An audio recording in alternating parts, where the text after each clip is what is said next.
Go! This show fucking stinks, and the fact that you listen, we are very, very thankful for it. AJ, never cease to amaze me with your toxicity, pal. You got a couple of these? God damn it! What the fuck are you doing? Fuck Boston.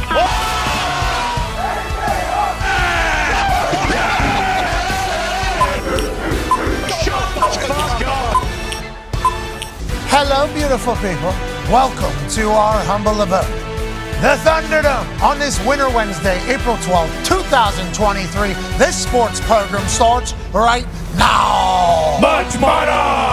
Much money to all of you as well. Shout out to the Toxic Table at Boston Connor and at Ty Schmidt. Connor rocking the Indy hat. Shout out to the absolute legend on Teddy Karras yesterday. Yeah, I tried to put myself yesterday in the mind frame, like, hey, if I could wake up and drink a gallon of milk every morning before school, what would that feel like? And I honestly couldn't even get there. I do appreciate the fact that that story has done well on the internet. Bengals fans and football fans alike are pumped to learn that this man, the milkman, Teddy Karras, drank a gallon of milk every single day before school because his dad told him he was too skinny and way too slow to play any position in any sport. His dad, by the way, I believe Super Bowl champion. That's right. His father's father, Super Bowl champion. His great uncle played in the NFL. Another guy played in the NFL in his family. So they basically told him going into his freshman year, you're small, you're unathletic.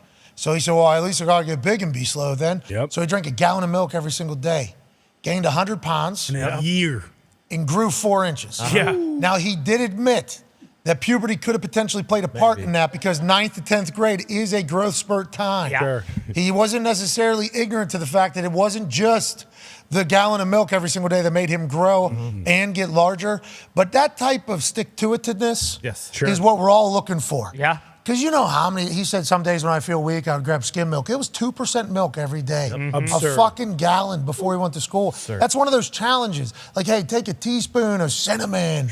Or do any of the saltine crackers. Hey, go drink a gallon of milk, try not to puke. He was doing that every day. Yeah. Mental toughness. That's why he is who he is. And that's why when they beat the Tennessee Titans and as the game's ending, he gets punched right in the fucking throat. Yep. And he walks off. He says, up yours to the entire state of Tennessee. Fuck you, Tennessee. Fuck you. Looking at one person. And then hits his helmet off. A Cincinnati Bengals fan. He's off and running. Now he's in the NFL, 2-time Super Bowl champion. He was fantastic yesterday. The man. Very, very thankful we got to meet him. Also, Brady Ware, who came in, University of Indy Greyhounds baseball player. You know, if you were listening to the show live, it led off the show because there was a guy here in Indianapolis who has accomplished something that nobody in the history of the NCAA has ever done. He hit for the cycle, and in the same game, he pitched a no-hitter. Yeah, he's Shohei Ohtani of fucking D2 baseball. So since he was in Indianapolis and it was getting national acclaim, we figured it was the only right move to have this guy on the program.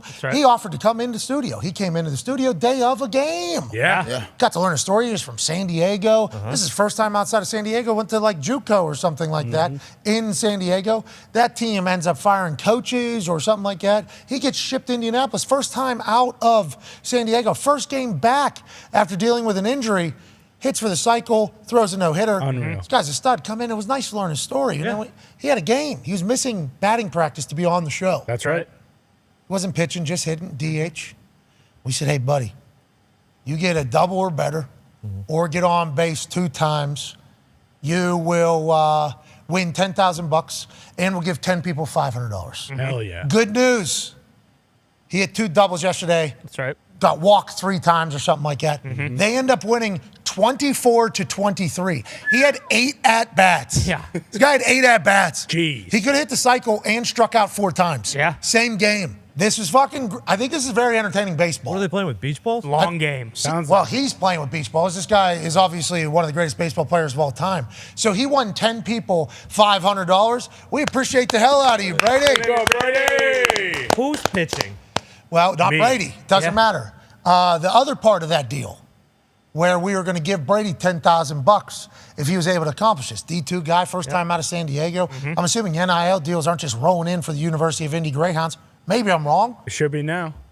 certainly with Brady Ware out there doing his thing, and they're winning 24-23. What? They're playing football, basically. Okay, that's right. I don't know if a home run's worth 7 or what they got going on, but this is incredibly exciting baseball. So we just said, hey, you do this, we'll give you 10 grand as well. NIL, you're in college, you probably need it. Hey, you're probably, I don't know if you're on full scholarship out here. Do they even do that? If not, you're going to be in debt forever until you make it to the big leagues, obviously. Here's 10 grand.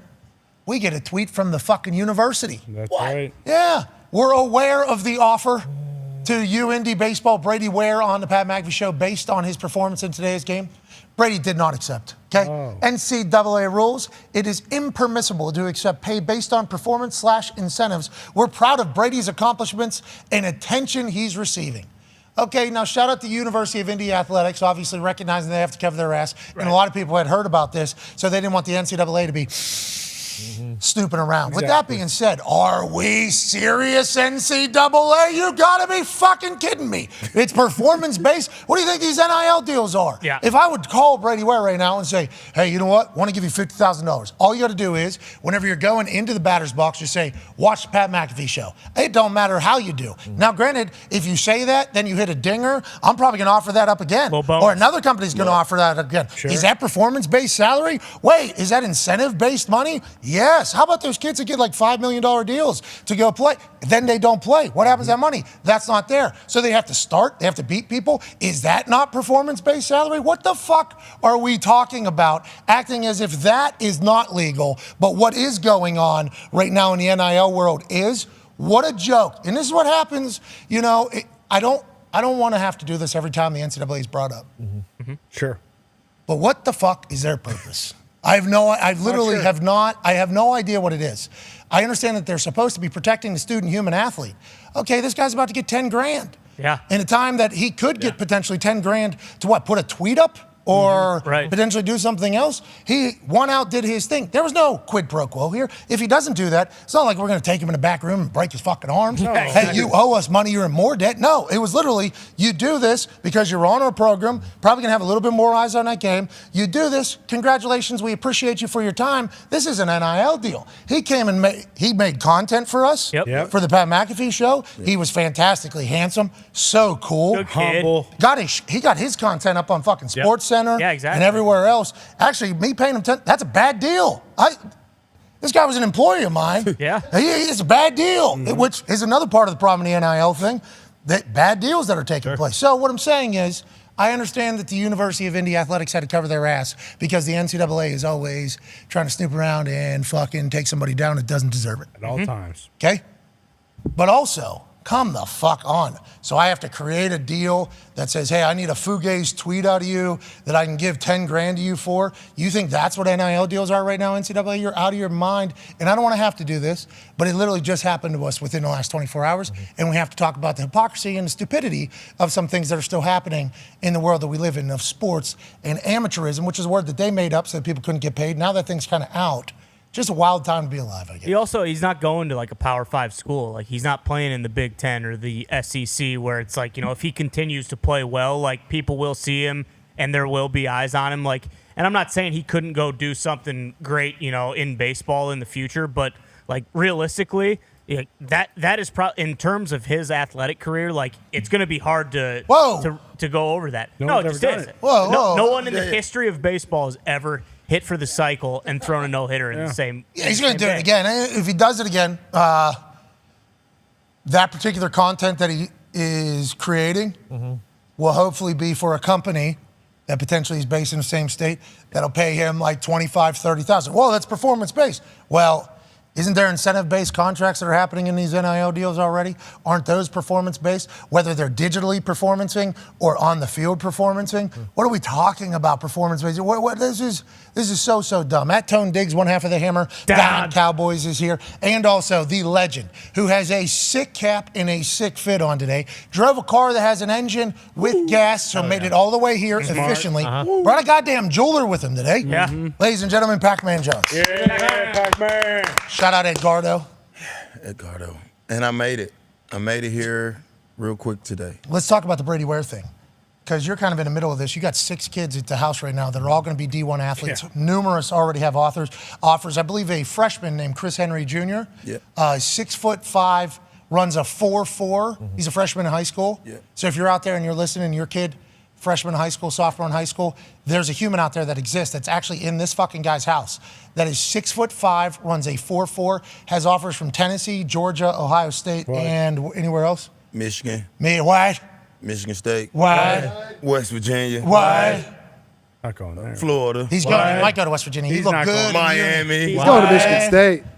Anyways, but there's a lot of places. He's a freshman in high school.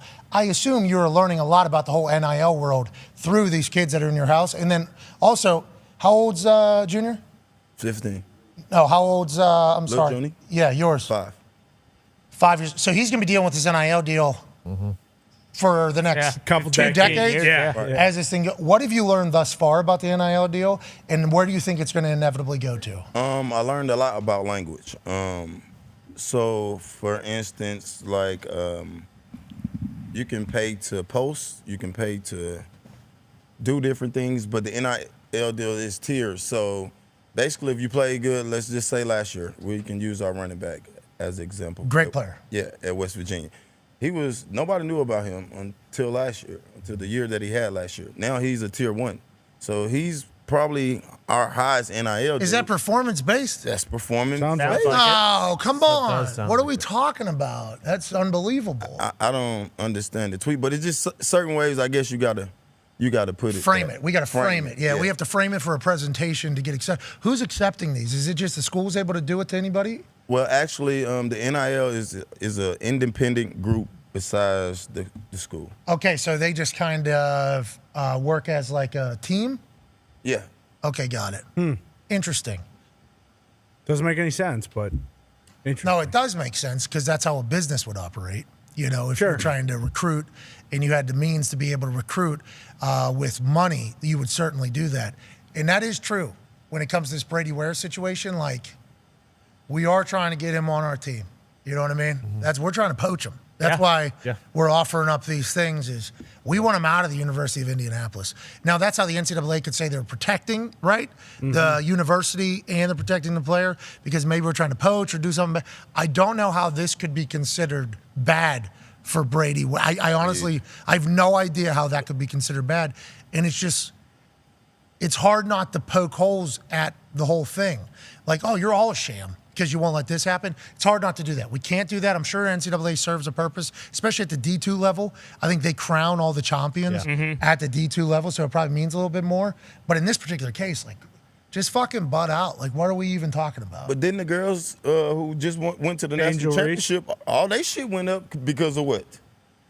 Because they played good. They won. So now, Well, because Angel Reese is a dog. Yeah, she is. I mean, And Caitlin. Caitlin's one up as well. but it also went up because they played good and they made it to the championship. So they're getting paid on a performance base, which is total Is bullshit. D2 different than D1, I wonder? Is that what we need to assume think so. about? Is Well, that why? Is the better be. D2 old school rules? Well, that's kind of what I was thinking is like, you know, a part of this is like striking while the iron's hot, you know, like kind of when these girls win like that, like that's a big thing. Is like, That's business. yeah, exactly. Hey, how much money are these girls making for the university? Like they should get a piece of that. Like with the way the news cycle is, again, like it's D2. Like 2 weeks from now, if you know whatever, like people aren't going to be talking about this Right. anymore. And also, like, when was the last time Indy? And I don't know, but like they got national exposure this last week. Like you know, like isn't it fair that he gets a little piece of that? Because again, like. Guess what? Also, we're not trying to take anything out of that, by the way. No. We're just trying to add to the pot. Exactly. We're just trying to add to the story. Well, that's all we're trying to do. That's what makes no sense is if you did just do it. Okay, so he comes on the show yesterday and you don't say anything, and he has that game, and then you call him this weekend and say, hey, you know, like I'd like to do an NIL deal with you for $50,000 based on what you've done so far this season. Like, what's the difference between that and just saying, hey, if you have a fucking double today or an extra base hit, I'll give you $10,000. It's interesting. Yeah. Because they're probably trying to protect people from this happening all the time. Sure. But if there's no opposite side, I guess the pressure could be more. That's what they're thinking, like the pressure of. But that's what it is. Pressure That's anyways. literally what the world is. Yeah. I don't understand. Kid was on SportsCenter. Like, guess what? pressure's there now. Like, you know, like we were saying yesterday, like, you think these fucking kids want to give up a hit to him? Like, no way. Like, the pressure last week is not what it is this week. And I will say, total audience delivered by that clip for the University of Indianapolis, very large. Yeah. The amount of money that people would have to pay to try to achieve where that clip went and got is a lot of money. I don't know. That's an interesting battle for the NCAA to snoop and poke their head in there. But all this was probably somebody at the University of Indy Athletics who's put in there so that they're compliant, I guess, saying, oh, we're not allowed to do this, not allowed to do that. I assume this will get handled. I assume it'll get fixed. Yeah. Brady, we'll figure it out. Yep. Well, then Way to go, Brady. By the way, a lot of pressure on that bat yesterday. Yeah. For sure. This guy had 10 grand on the bat yesterday. Yeah. got it done. One run game, too. Needed to fucking have a couple ribbies. Needed to, you know. 2 doubles. Yeah. I mean, that's not easy. It's not just like getting on. That guy's fucking turning the corner. That's right. Well, and couldn't it be Miss BP. Yeah, Miss He's right BP. here. just right. hanging out? Working. Could be an appearance fee, right? Wouldn't that be? Does that fall under NIL or Yeah, not? well, the interesting thing, it could be an appearance fee, but we made it very, very publicly known that it was not. Like, hey, good, but also, It was probably the announcer of the game. Probably was. It's probably his. hey, a little bit of a hater. Yeah, he's pissed. We kind of pointed that out. Yeah. I didn't want Brady to have to hear us say that because Brady seemed like a super positive guy. But as soon as I heard the way he was delivering those words, I'm like, he's choosing to say those things. Because when I'm commentating on something, I am very conscious about like, hey, like, let's feel good about, like, let's actually, like, everything matters. Because even a little slight, because I've heard commentators before, I assume you did as well. I've heard commentators when I'm punting where they're like, got lucky on that one, or like somehow said that. And I'm like, oh, the motherfucker wants people to think I'm bad. Yeah. Like that is. You frame it. That is the framing of the messaging almost. And I'm like, that's not accurate. So I try my best every time I'm speaking. Now, we haven't always done great. And there's been some situations that we've had to talk about that have been national news, Yes. like every single thing for a couple of years. And we have to talk about it, and then lawsuits happen and everything like that. That's going to happen. So I will say that we haven't hit the mark every single time. But when I heard that guy calling those hits, I'm like, sounds like he's not really sold on old Brady Ware. He was a little negative nuncho at the beginning. He was, wasn't he? He really was, Pac. Especially when you know, like, what is happening. And, hey, there's a good chance this goes viral. Like, a lot more people are going to see this than typically people see my work. Like, so having the frame of mind to be like, actually, you know what? Fuck it. I'll kind of, you know. He was a cool kid at the end, though. Yeah. And he's a college guy, I assume, trying to earn his Probably. chops and Had do it for whatever. the last one, but he also knew at that point, like, hey, I can't. Big deal. Yeah. Because He was good, though. Yeah, he was. He had Lot good of energy. A lot of energy through the whole thing. And we did say maybe there was a chance he couldn't actually physically see the ball with how the Yeah, because screen when he was said set they're up. calling it a home run, it's like, well, Yeah. it's either a home run or it's not. Yeah. The way you're phrasing that sounds like a little bit of a hater. Well, I guess they're saying that one. Okay, I guess Maybe. it's a home Maybe. run. Maybe. Didn't think it was. He somehow got a piece of it, was the next one. I guess he got a piece of it, was the next one. It's like, damn. He said it was a Okay. single, ended up being a double Yeah. as well. But he was just trying to do his job. That's right. Hey, you're doing great. Your voice has been heard by millions of people. Doing what you can. Doing what you can. You're a young guy getting into business. Do your thing. Has probably heard other people. I think your mic's on back there. So I think Zito's talking to somebody. He'll tell me. Boom. There it is. There it is. I'm excited to hear who is being talked to back there. We have a fucking great guest, I believe, coming on the program. Huge. Like, this is a pretty big deal for our show as a whole. Wanted to keep it as a surprise. Thought we potentially had it as a surprise. And then he's not ready. Okay, so that's what you were going to tell me. Okay. So we did hear the beginning of that whole thing, but we didn't.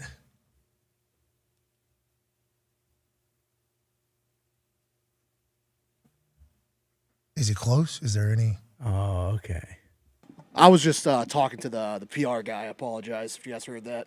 No, yeah, we did. We did hear that whole thing, but then it did kind of become a part of the conversation. What's going on? But, Is there an update? Is everything okay? Yeah, he's just he's getting out of the training room right now. He's walking over to the room right now. In the Adam Perfect. Ladies and gentlemen, it is, and I don't know how big their facility is. You know, it Probably could huge. be, It's new. Beautiful. could Yeah, be new in could be a Vegas. long walk.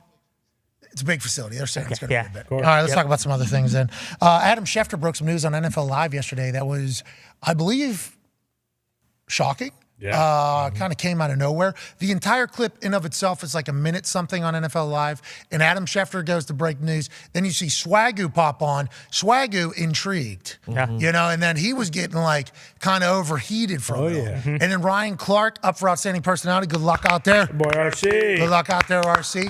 He started talking about how big a news this was. And Laura Rutledge, who was the host of it, she even mentioned like, whoa, this changes everything in the moment. Great work by all of them. Because as it was coming out of Schefter's mouth, it is big news. I guess the world, maybe Houston, Schefter's an insider, so he's probably talking to people, not 100% sure they're taking a quarterback at 2. Whoa. We have assumed since the beginning of draft cycle conversation that it's going to be Bryce Young, CJ Stroud, Bryce Young, 1 and 2. Houston's taking a quarterback, not sold on Dougie Mills. Obviously, new head coach, new regime, trying to build this thing in their own fashion. It's been a bad couple years down in Houston. Oh, yeah. It has not been great in Houston. Let's go ahead and turn the page, get our own quarterback. That's what we assumed happened. Then Schefter says that is not necessarily the case. They might not. So now you got to think that after what was given up by the Panthers to get the Bears' #1 overall pick, you would assume if everybody's viewing Bryce Young and CJ Stroud in the same tier and then everybody else underneath it, every team that would want to be in the quarterback conversation would be trying to get to 2 right now. Let Carolina make the decision. Hey, if you want Bryce Young because he's a once-in-a-lifetime type player, they're saying he's incredible, the next Steph Curry, cool, you can take him. We're actually happy with that because the 5'10" thing, you're going to find out and not us. If you take CJ Stroud, cool. We got the guy who's Steph Curry of football potentially, and we'll be the ones that will have to find out if the 5'10" thing is worthy of being a conversation 5-10 years down the road. Just like how the Chargers were whenever they were sitting right behind the Miami Dolphins. And they knew that the Dolphins were going to take a quarterback, and they knew they were going to take a quarterback. And once it got to the Dolphins, they said, whoever the Dolphins take, we are very happy with whoever is on the other side of it. If they were to take Justin Herbert instead of Tua, the Chargers would have took Tua. Instead, the Dolphins took Tua. The Chargers got Herbert. They're happy as hell with the entire decision. But that is how you have to prepare for the draft. So Houston saying this, is this all just smoke and mirrors? Is this them trying to drum up interest to hear what people would potentially offer for the #2 overall pick? Are they in a veteran free agent conversation, quarterback conversation that we don't really know about, like maybe Lamar Jackson? Is this something that D'Amico Ryans, who is obviously former player, knows a lot of players, has had a lot of success, obviously probably, I don't think I've ever heard a player not say they love Lamar Jackson. It's always like media, fans, every single player that's ever seen Lamar Jackson play football has pretty much gone, that's a fucking alien out there. That dude is one of one. Are they in that particular convo, or are they with Dougie Mills? This opens up a whole new bag of worms, I do believe, in the quarterback carousel that is the draft. No show is higher on Dougie Mills than us, but it could be a situation where maybe they got wind of who Carolina's taken, and the second guy they just don't feel is worth the second overall pick, so that they just would rather go somewhere else with that pick, and maybe they think, well, if we're not great this year, we can still get Drake May or Caleb Williams next year. Maybe they're higher on them. That'd be tough to schedule out a year in advance in the NFL to get a good quarterback. I saw a lot of people talking about how good Caleb is and how good Drake is going to be. He's got Clyde Christensen down there with him, who's been a quarterback coach in the NFL for the last 35 years. He's now working with Drake May down at UNC. That's going to be a big deal going into the NFL, I'd assume, film-wise and everything like that. But you see a lot of people like, if your team doesn't have a franchise quarterback, next year might be the year to do that. It's like, okay, so this year we're just going to fucking suck? Like, I don't think I fully understand that whole thing. I don't know if this is a bluff or not, but we was talking earlier. Are they shopping it around to see if Baltimore willing to do it? Or are they willing to trade the pick and take Lamar? And I don't get it. I don't get it because they got to have a quarterback. They need a quarterback, a franchise quarterback, not nobody that can just come in and play for a year. Agreed. Yeah, and Lamar, it feels like, especially after this Odell thing, like if a team wants to talk to Lamar, sure, and they can work out the deal, but then the Ravens will just do it. So it feels like Lamar's either franchise tag or he gets an extension because of the fact that some other team reached out and got the deal done. Yeah, I don't know. I don't know how any of it's going to work. The Odell Beckham Jr. signing obviously makes us lead to believe that Lamar's going to be there for a year. You know, it sounds like maybe at least a year. So he's thinking about the franchise tag. But if another team comes in and says, hey, we'll pay you $200 million, like, and the Ravens won't do it, will that change everything? Yes. We'll have to wait for the draft for a lot of teams. Colts are one of them. Mm-hmm. What are we going to do at 4 now? Are we definitely going to move up to 3? It's going to be tough to move up to 2 in your own division. Yes. I don't know if Houston's going to let us get that spot. So I think we can get to 3 potentially, but everybody else is going to be trying to get to 2 right now. Fascinating little wrinkle of this whole draft. And with Houston, the play caller's coming over from San Francisco, so I assume he just pictures Lamar running that offense. And What's that? it's a scary thing. That could be. It could be fantastic to watch. What if Lamar Jackson goes to the Houston Texans? I mean, that would suck That'd be for you. crazy. That is, yes. What are you talking about? For a long time. Trevor Lawrence down there in Jacksonville. Yeah. Then fucking Lamar Jackson in Houston. Uh-huh. And then what's Tennessee going to do? Tannehill. Dog. Yep. They've been, Tannehill, they baby. might move up to 3. We got to pivot away from this conversation. We will certainly revisit it. Joining us now, ladies and gentlemen, is a stallion on the ice. Mm-hmm. A man who has single-handedly reinvigorated a fandom in one fan who's been with a franchise since the very beginning. That's right.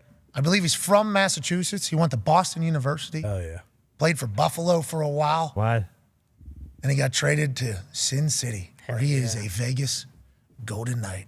Ladies and gentlemen, Jackie Aces, Jack Eichel. Yeah!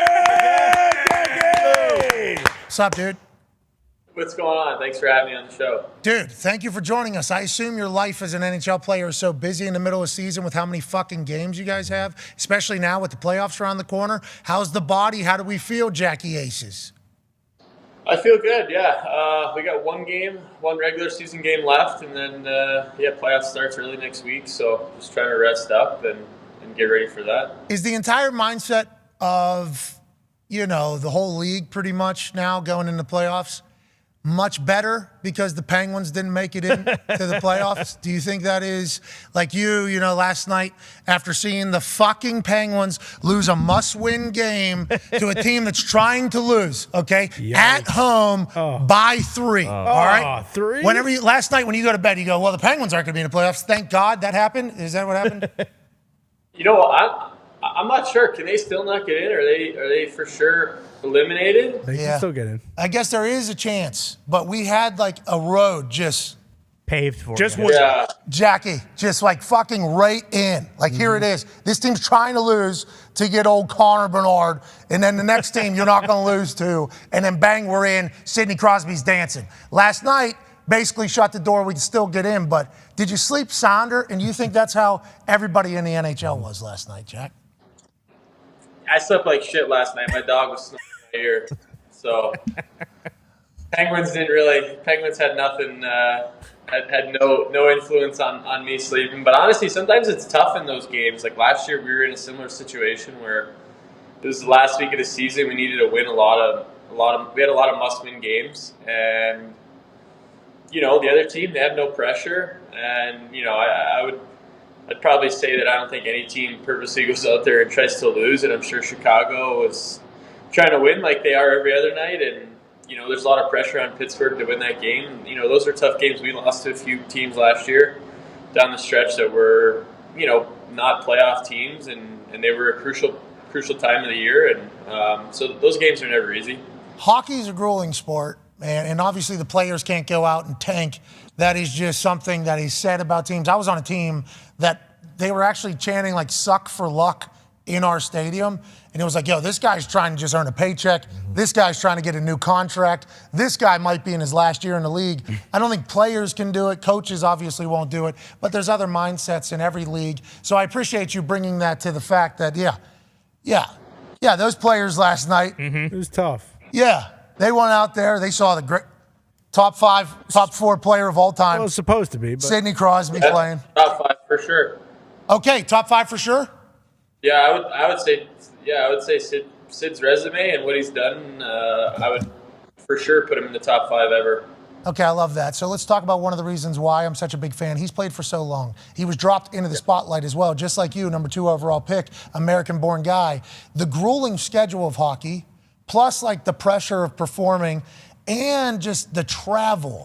How, is this just your whole life? You guys are kind of in process of training to become a professional hockey player. Sounds like you guys have the worst schedule out of all the sports professionally. Is that a right way to look at it, or is it just normal for you? Yeah, I mean, you know what? when I was in Buffalo, playing in the East was definitely a bit easier in terms of travel. Like, you play 82 games, and Vegas, like, our travel this year has been pretty tough, especially the fact that a lot of times, we're playing, teams, some teams in our division, you got to change time zones. Some flights are pretty long. When you're in the East Coast, it's for the most part every flight's pretty quick, and you're home around midnight or 1 in the morning, and the travel's a lot easier. But the last month and a half for us has been pretty crazy. It seems like we've been flying across the country, coming back, playing a game here, and then going back, and so it's just been kind of it's been a hectic schedule for sure. But I'm sure every team goes through it, and I'm sure everyone's saying the same thing at this point in the season, that they had a brutal schedule at some point during the year. No, maybe amongst yourselves, but you guys never complain ever about it. Like, that is part of the hockey community. Like, yeah, lucky to be here. That's kind of always seems like the players mentions publicly. Like, yeah, just very thankful, very grateful to be in the NHL, very lucky to be in the NHL. Obviously, business happens and people get traded, and there's like some nasty side to it all. But you guys all handle it very positively, which is interesting for me because your off seasons aren't really off seasons either, right? Like, I've seen a lot of videos, like at least the ones that have gotten out, not a lot of content cracking out of the NHL world. It seems like very tight-lipped community over there. But as I continue to learn about like off seasons, the legs, like you guys are just doing full sprints for like a minute and a half, and then you're on the bench breathing for 45 seconds. You're just doing cardio sessions basically for a sport. Like, that is and it's the hardest fucking thing to do. And then you're doing it, how many games in a season? We play 82. 82 times. Damn. While traveling in the middle of it. And then off season, you have to just be training the entire time. It's like full year commitment. You guys never bitch about anything. Are you told at the beginning, like, hey, you're a hockey player, you're tough, it's a hard sport, shut the fuck up? Is that just kind of a part of the community, you think?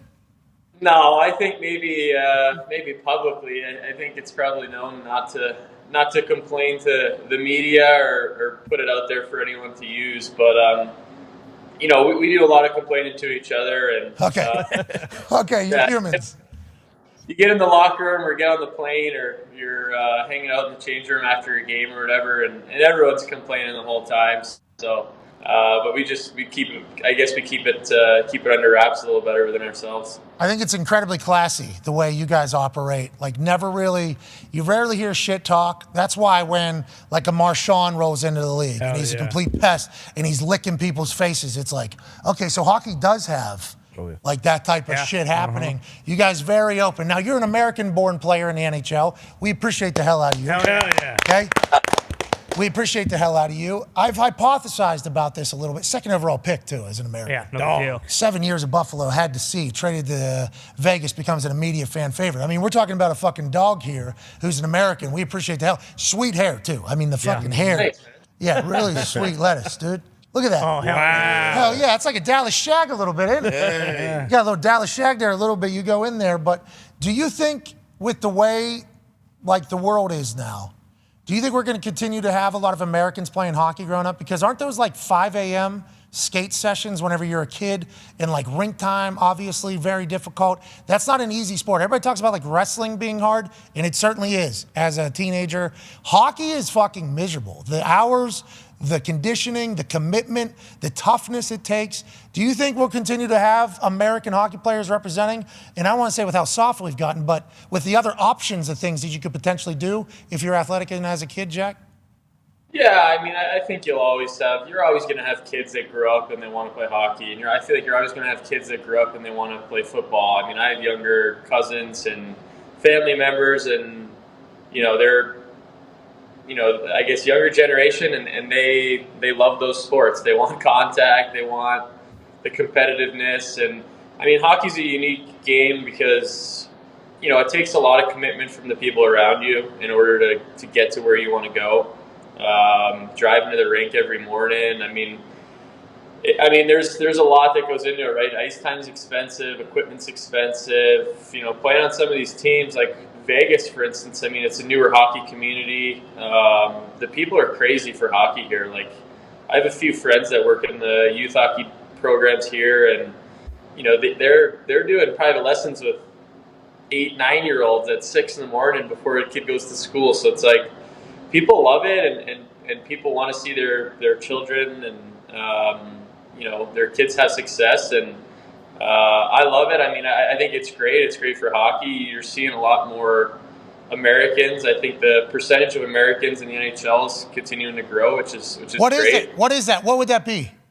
I don't know what it would be off the top of my head. Guesstimation. Guesstimation. I don't know. Obviously, it's been a Canadian-driven sport for a while, right? And we have Less than half? Less than 30%? What do you think? Huh? I would say maybe 25. Okay. 25%, and then you got to think, right? We have so many people, so many guys in the league are from Sweden and Finland and Russia and Czech Republic and overseas, and so obviously it's like you said, I think it's going to continue to grow and get bigger, and the NHL does a great job of helping programs like the National Development Program in Ann Arbor, which is where I came through, and it's a great way for Americans to, I guess, get to the next level. Okay, so we had a couple kids at our high school that went on to play a little junior B and then go elsewhere. We're from the East Hills of Pittsburgh. I think one had to go to like Minnesota. I think another one had to go. You just talked about up through Ann Arbor, Michigan. Did you graduate high school in Boston? When did you go over there? So I moved out of Boston after my freshman year of high school, did 2 years of high school in Ann Arbor, and then went to BU. Okay, so you're living with a family over in Ann Arbor? Yeah, you live with a billet family, and the program I went to, it's USA Hockey Run program, and it's a 2-year program, national development. It's like the best 16 and 17-year-olds, and you kind of just train together every day, play internationally, play junior in the Midwest, and there's been a lot of really good players that have come through there. So soccer has this similar thing. I kind of snooped around with potentially going and playing somewhere, and it's like your life is wake up in the morning. There was like a cardio sesh. Then there's like, okay, we're going to do a little bit of school here, a little bit of film. Then we got practice. Then we got like maybe a little bit of school. Then we got an afternoon workout. And then like at night we got film. And then that was just like, that was life pretty much. Is that what it is there for you in the hockey world? Or was there a little bit more human interaction? I think now, I think after COVID, COVID changed so much. And after COVID, I think a little bit of their routine changed. Like when I was there, I went to a public high school. I got up in the morning, drove to school with all the other guys that were at the program, went to school till 1:30, 2 o'clock, and then you go over the rink, and you're at the rink from 2 to, say, 7 or 6. So you're there for a while, but when you're done there, you go home and eat dinner, go to bed, and do it again every day. So they're definitely long days. But I think now at that program, it's all online school, so I think they wake up and go to the rink in the morning, and I would imagine their schedule is probably a little closer to the one you just said. Going back to Boston, good times whenever you go back to college there. I guess you were a junior, technically, right? Because you said after freshman year, 2 years, then you're at Boston. So you're 17 years old at Boston University, back at home. Was there any distractions? Yeah. Any distractions there, or you kind of kept it all tight and on board there? There might have been a few distractions. Yeah, I wouldn't have been able to handle it. That would have been tough. 2 years away. Listen how he was living, too. Yeah, exactly. And we just go to school, we kind of do our thing, go to the rink 5 days. You're living a college life as a sophomore pretty much in high school, and then having to do it all, then go back home, getting dropped back in your town. And Boston's huge hockey school, right? Oh, yeah. I mean, that's like a big... It is, yeah. Yeah, there's a lot of college hockey programs right around where I went to school at BU, and college hockey is a big thing in New England. And then you get drafted to Buffalo 1 year later? Yeah, after my freshman year, got drafted, made a decision to go to Buffalo, and signed there and started my NHL career. 19 years old? I was 18 when I started. I turned 19 about a month into my first year. Hey, dude, it's not easy to handle all that shit. So congratulations on that. God damn. Hell yeah. As a 19-year-old, bro, I would have fucked all of that up. All of it. So many of those things up. Send me to Ann Arbor to go to high school. Yeah, right, bro. I'm not coming. I would like so much discipline and commitment. Very impressive stuff. You go for 7 years at Buffalo, and then obviously very public ending there. And last season, whenever you get back to Buffalo, the whole scene happens afterwards. Now that we're a little bit more removed from it, you look back, obviously great times in Buffalo. I assume you view yourself as becoming an adult in that city, and anything you kind of take away from there into Vegas with you. Yeah, I mean, I had a great experience. Obviously, it ended a little messy there in Buffalo, and sometimes that's just the nature of the business. I mean, at the end of the day, you've been through it. It's professional sports is like any other business. You have disputes and disagreements, and you agree to move on, and that's it. And I think that was sort of the situation. And I think I had a great experience in Buffalo. It was a place that a lot of firsts for me. I played my first game, scored my first goal. Met a lot of great people in the organization, on the team. Built a lot of great friendships. So I wouldn't have changed it. If I could, maybe I probably would have had us do a little better record wise, and maybe it. 100% all your fault there. So way to take that on your shoulders. At the end of the day, it was a great experience. I was playing hockey. I was living my lifelong dream of playing in the NHL, and they took great care of me, and I wouldn't have changed it. So and then things happened, and I get moved to Vegas, and I couldn't be more happy with the way that things turned out. It was change that needed to happen, and I end up landing in a place like Vegas, and in an organization like the one we have here. It's top notch from the equipment guy to ownership. Every single person that works here is incredible, and it's an incredible fan base and a great place to live. So I feel really fortunate and lucky to have ended up in a place like this. That's great to hear. And Vegas has gone all in. The start, obviously, they have that incredible first couple seasons where they go to the playoffs and expansion draft and everything like that. But people were watching just because, like, the pre-game shows. It was like Vegas bought in to the Golden Knights entirely, and I think it became a thing. There was a man who's been a diehard fan literally since day one. He might be your largest fan out of the New England area. I'd assume outside of the New England area with family and everything like that. Ty Schmidt, since day one of the Golden Knights' existence, has been a massive fan. Got a lot of love for you too, Jackie Aces. Go ahead, Ty. I appreciate that. Thank you, Ty. Hell yeah, Jack. Well, I mean, listen, when we traded for you, I'll tell you what, because like Pat said, I have been a diehard fan since inception. I'm from Iowa, so hockey, not a huge thing there, but, it's too hard not to buy into the Golden Knights. When we traded for you, I mean, it was like fucking Christmas morning for me. It really was. I was just so eager to watch you play. But obviously, you're from the U.S., so you know about Vegas and everything. But for the longest time, it was always, hey, there can't be a professional sports team in Vegas, whether it be because of gambling and all the distractions. Being still like you're a young guy. Like, has that been difficult at all, living in Vegas and just knowing and granted, you're not just some fucking schlub, so it's like you're a star. You need to be able to perform. But has it been difficult at all going from Buffalo to living in, like the entertainment epicenter of the world? And also, got to ask, a lot of fans saw it yesterday. We're very excited.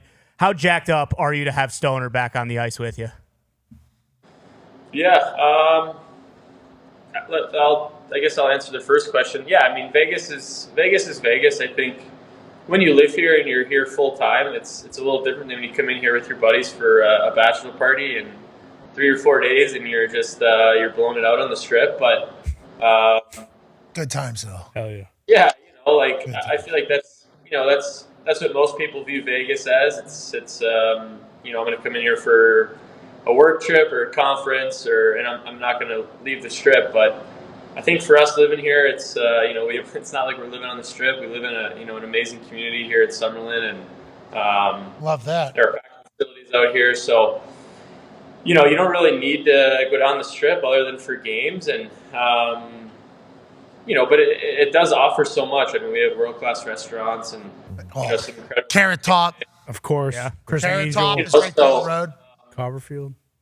great weather, so it's just like I think that there's so many great things that that Vegas has to offer in terms of living here, and I've really enjoyed it. It's you know, I think it's an amazing place, and I think if you haven't really experienced it in that aspect, then I think you probably wouldn't understand the way that I think life goes. But it's just the way I think of it is like we have the Strip, and you know, a lot of the people that work on the Strip live in Vegas, so it's just a community like anywhere else in a big city and or a big entertainment area, and but it's incredible because like you mentioned earlier, we have the you know, those atmospheres at games are awesome, and you know, just they do a great job with everything entertainment wise, and why wouldn't they? It is Las Vegas.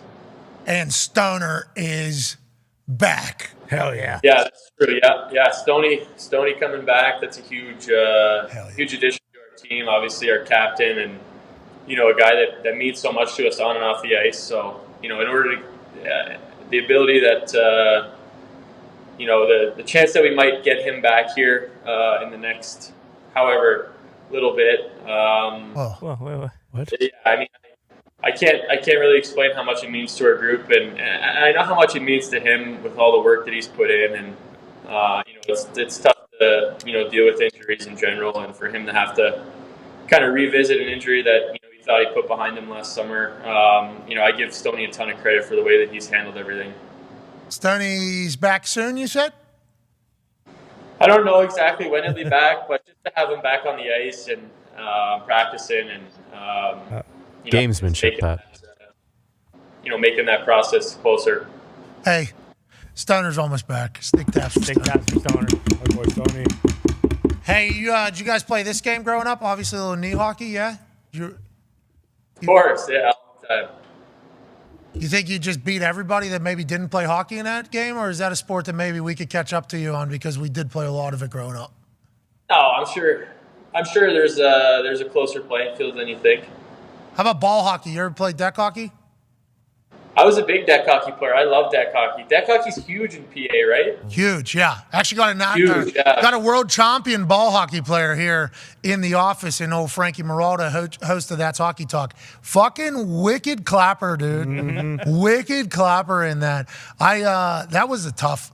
The amount of just. Oh my God. You guys just beat the shit out of each other with the stick all the time. Do you just build up calluses on your wrists? How do we get through that?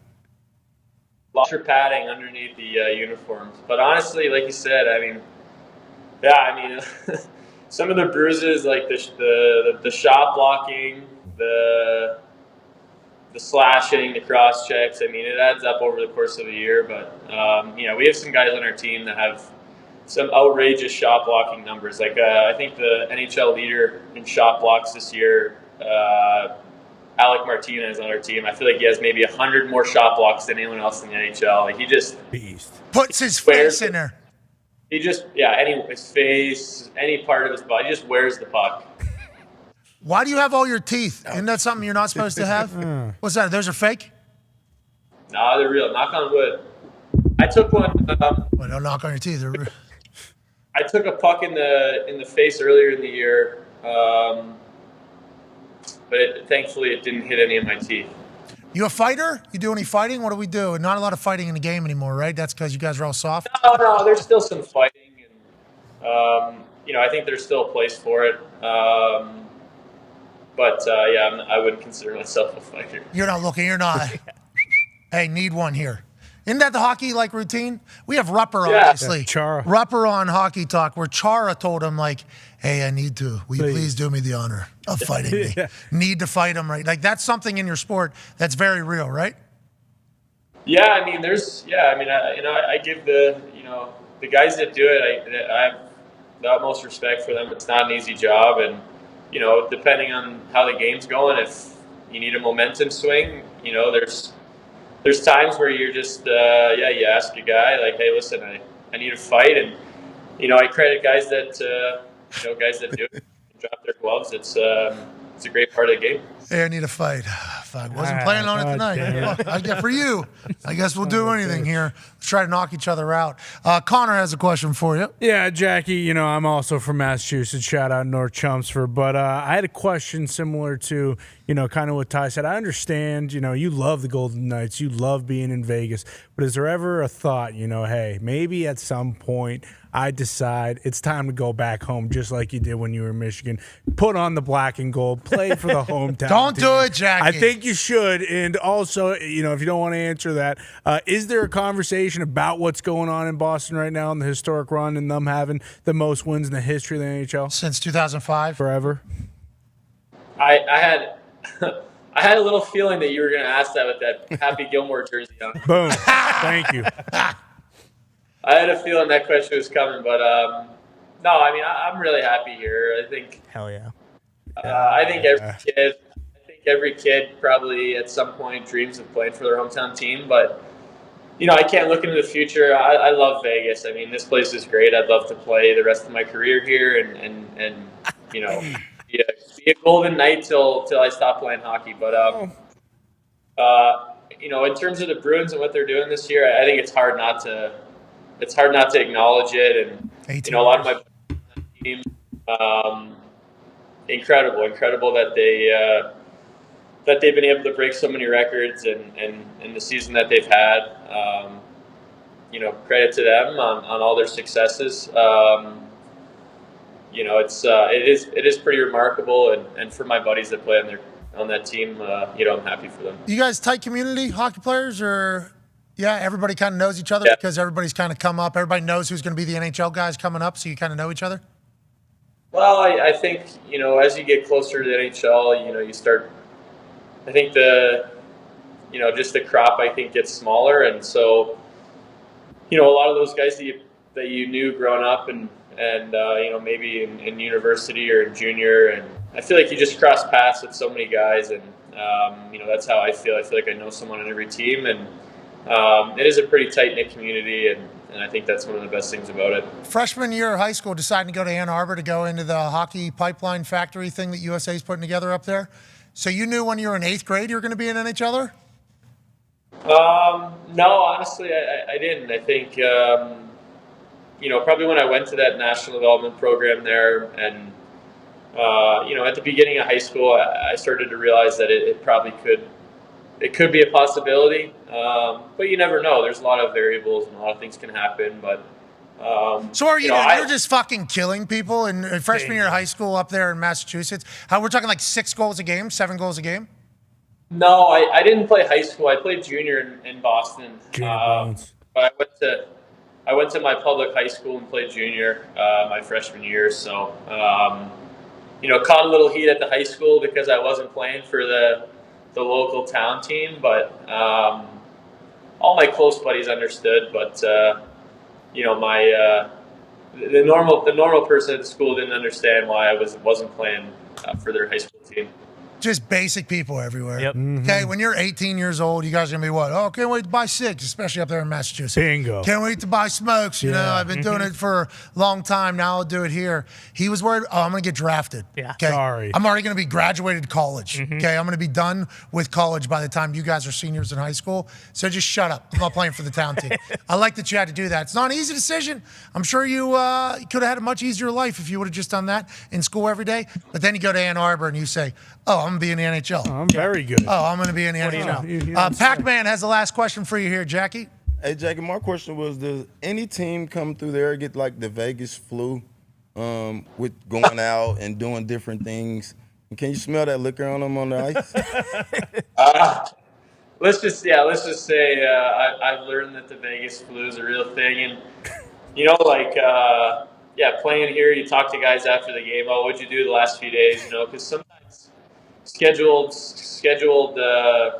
games are scheduled, and a team's been here for 3 or 4 days prior to our game. So they've had a nice little trip, and it works in our favor that we get them at the end of a few long days on the strip, playing cards and gambling and drinking, and it's also sometimes you get the opposite. You get a team that's done that, but then they're playing guilty, so they're working even harder. So I'm sure there's there's plenty of guys that have had guilty games here this season, and we definitely know that going into games though that and we hear it from other people if guys have been out or and what they've been doing.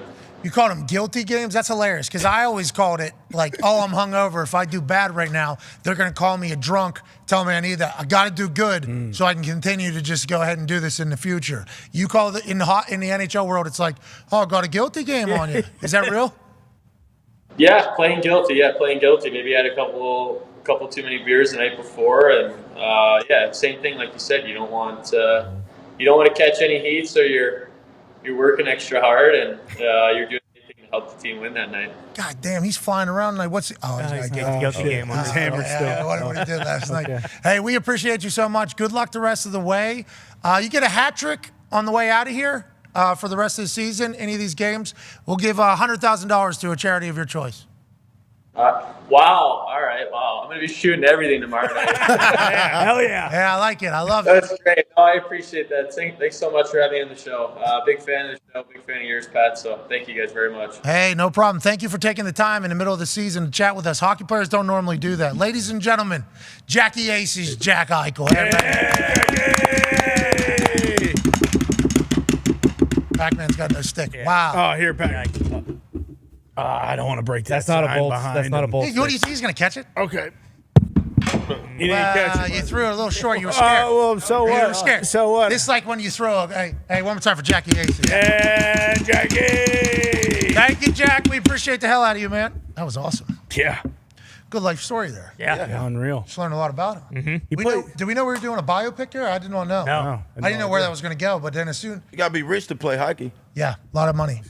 Wasn't my sport then. Well, that's why Pittsburgh is a big deck hockey sport. Yeah, and Chelmsford too. So deck hockey is hockey running. No skates, no ice time needed. You're running with shin guards on pretty much. Stick, and it's full 5-on-5. It's full hockey. Pack, you would have been sick on the deck. You would have been fucking awesome, especially the a lot of shit talking. Almost, I think, and Nick obviously played in a lot more games than me. 100% of the deck hockey games I went to, there was a fight, either between the teams, the fans, fan and player and coach, parking lot. There was always a lot of parking lot fisticuffs going on. Every single time, literally probably 15 to 20 games I went to. Every single time, I was like, on the way out, here we go. All right, in that parking lot, somebody's probably going to end up fighting somebody. Can't wait to see who it is. And then you get to that parking lot, pretty good vibes. Hey, there's little beers over here. Right. Hey, you want a beer? This is good. Somebody want to go in and check in with the people. There's something to do inside. Cool, you come out. Then there'll be one car tucked away. One guy pissed off. Not happy with somebody who slashed him in the first period of a game in which his team lost by 15. Like, he is not happy. He's got nothing else to do, too. He's got maybe an Impala that's broken down. Drinking whiskey. The fucking thing on the ceiling is obviously hanging. He's got a bunch of friends with no future. None. They're all with him. They're not happy either. They didn't even watch the game. The motherfuckers were there. They didn't see the game, but they heard about what's going on. And now all of a sudden, because your friend happened to take one of those sticks to that guy's ankles, which is very feasible in a deck hockey game. Stick, ball, and ankles all in the same spot. Too. Oh, it's terrible.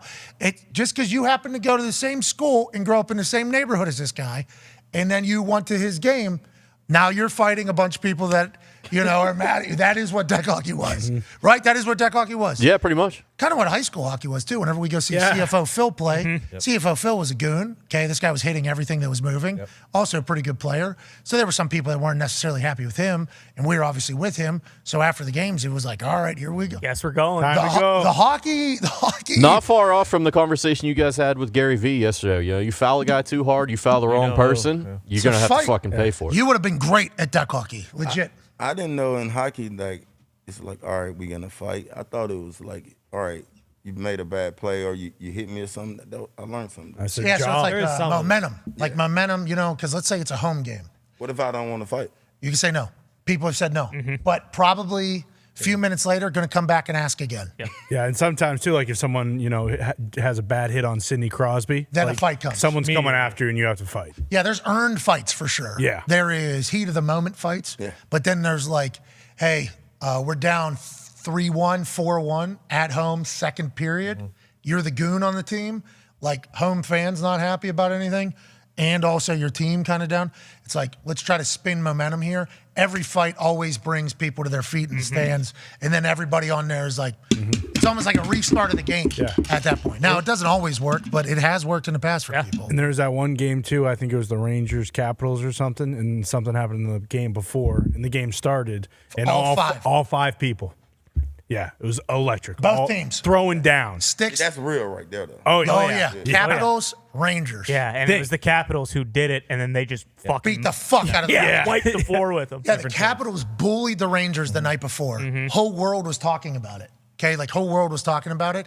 And the hockey world was like, if the Rangers don't come out and fight, they are basically the biggest pieces of shit that ever played hockey. So this Rangers team that was outgunned, outmanned, outsized, outtoughed by the Capitals. It just got proven the night before.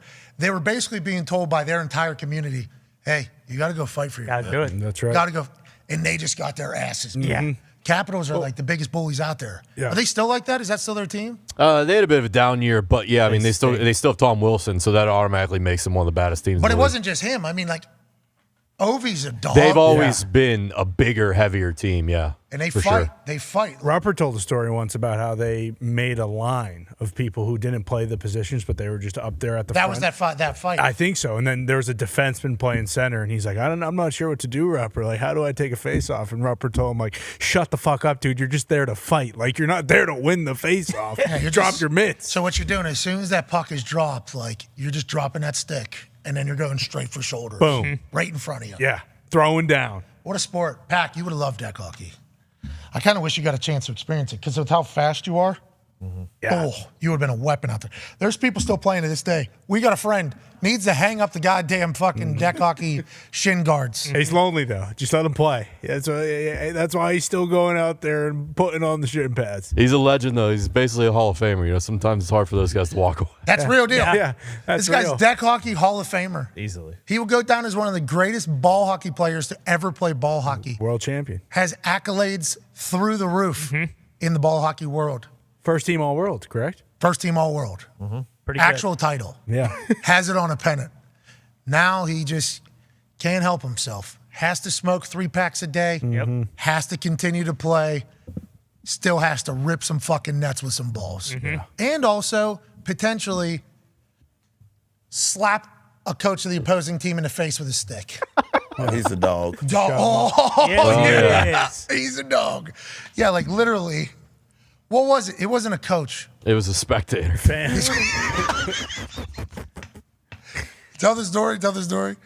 So the guy we're talking about, This led to a fight. we'll call him Joe first.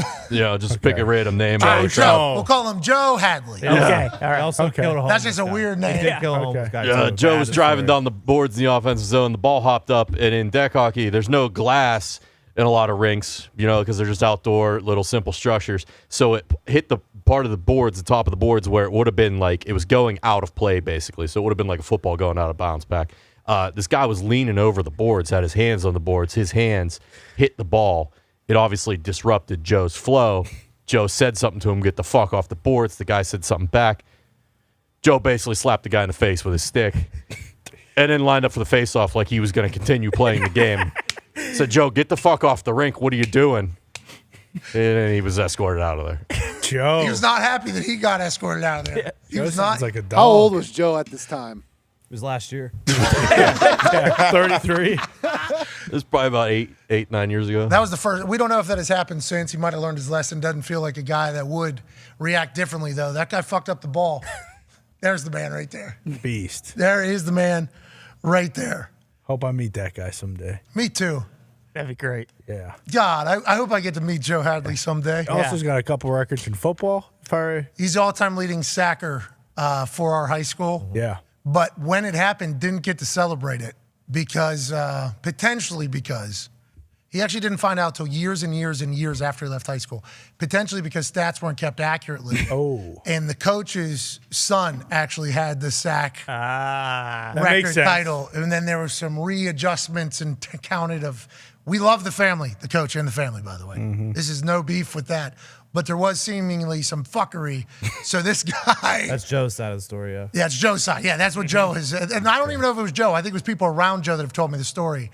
But I happened to be there for a lot of it. Joe's not like the happiest human of all time. Would have been nice for him to maybe have a bus ride. Yeah. You know, just being like something to celebrate. He did walk up to JJ Watt and said, "Hi, hey, my high school's all-time leading sack." So he did not do that. So that is Tone. JJ Watt did say, "Boy, I mean, that's a big son of a bitch right there," and pointed at Joe. And Joe said, "Yeah, high school's." Remember, Joe's the best. Joe's the best window business in Pittsburgh. That's right. Maybe even the whole Northeast. Yeah. He's going to listen to this in about an hour.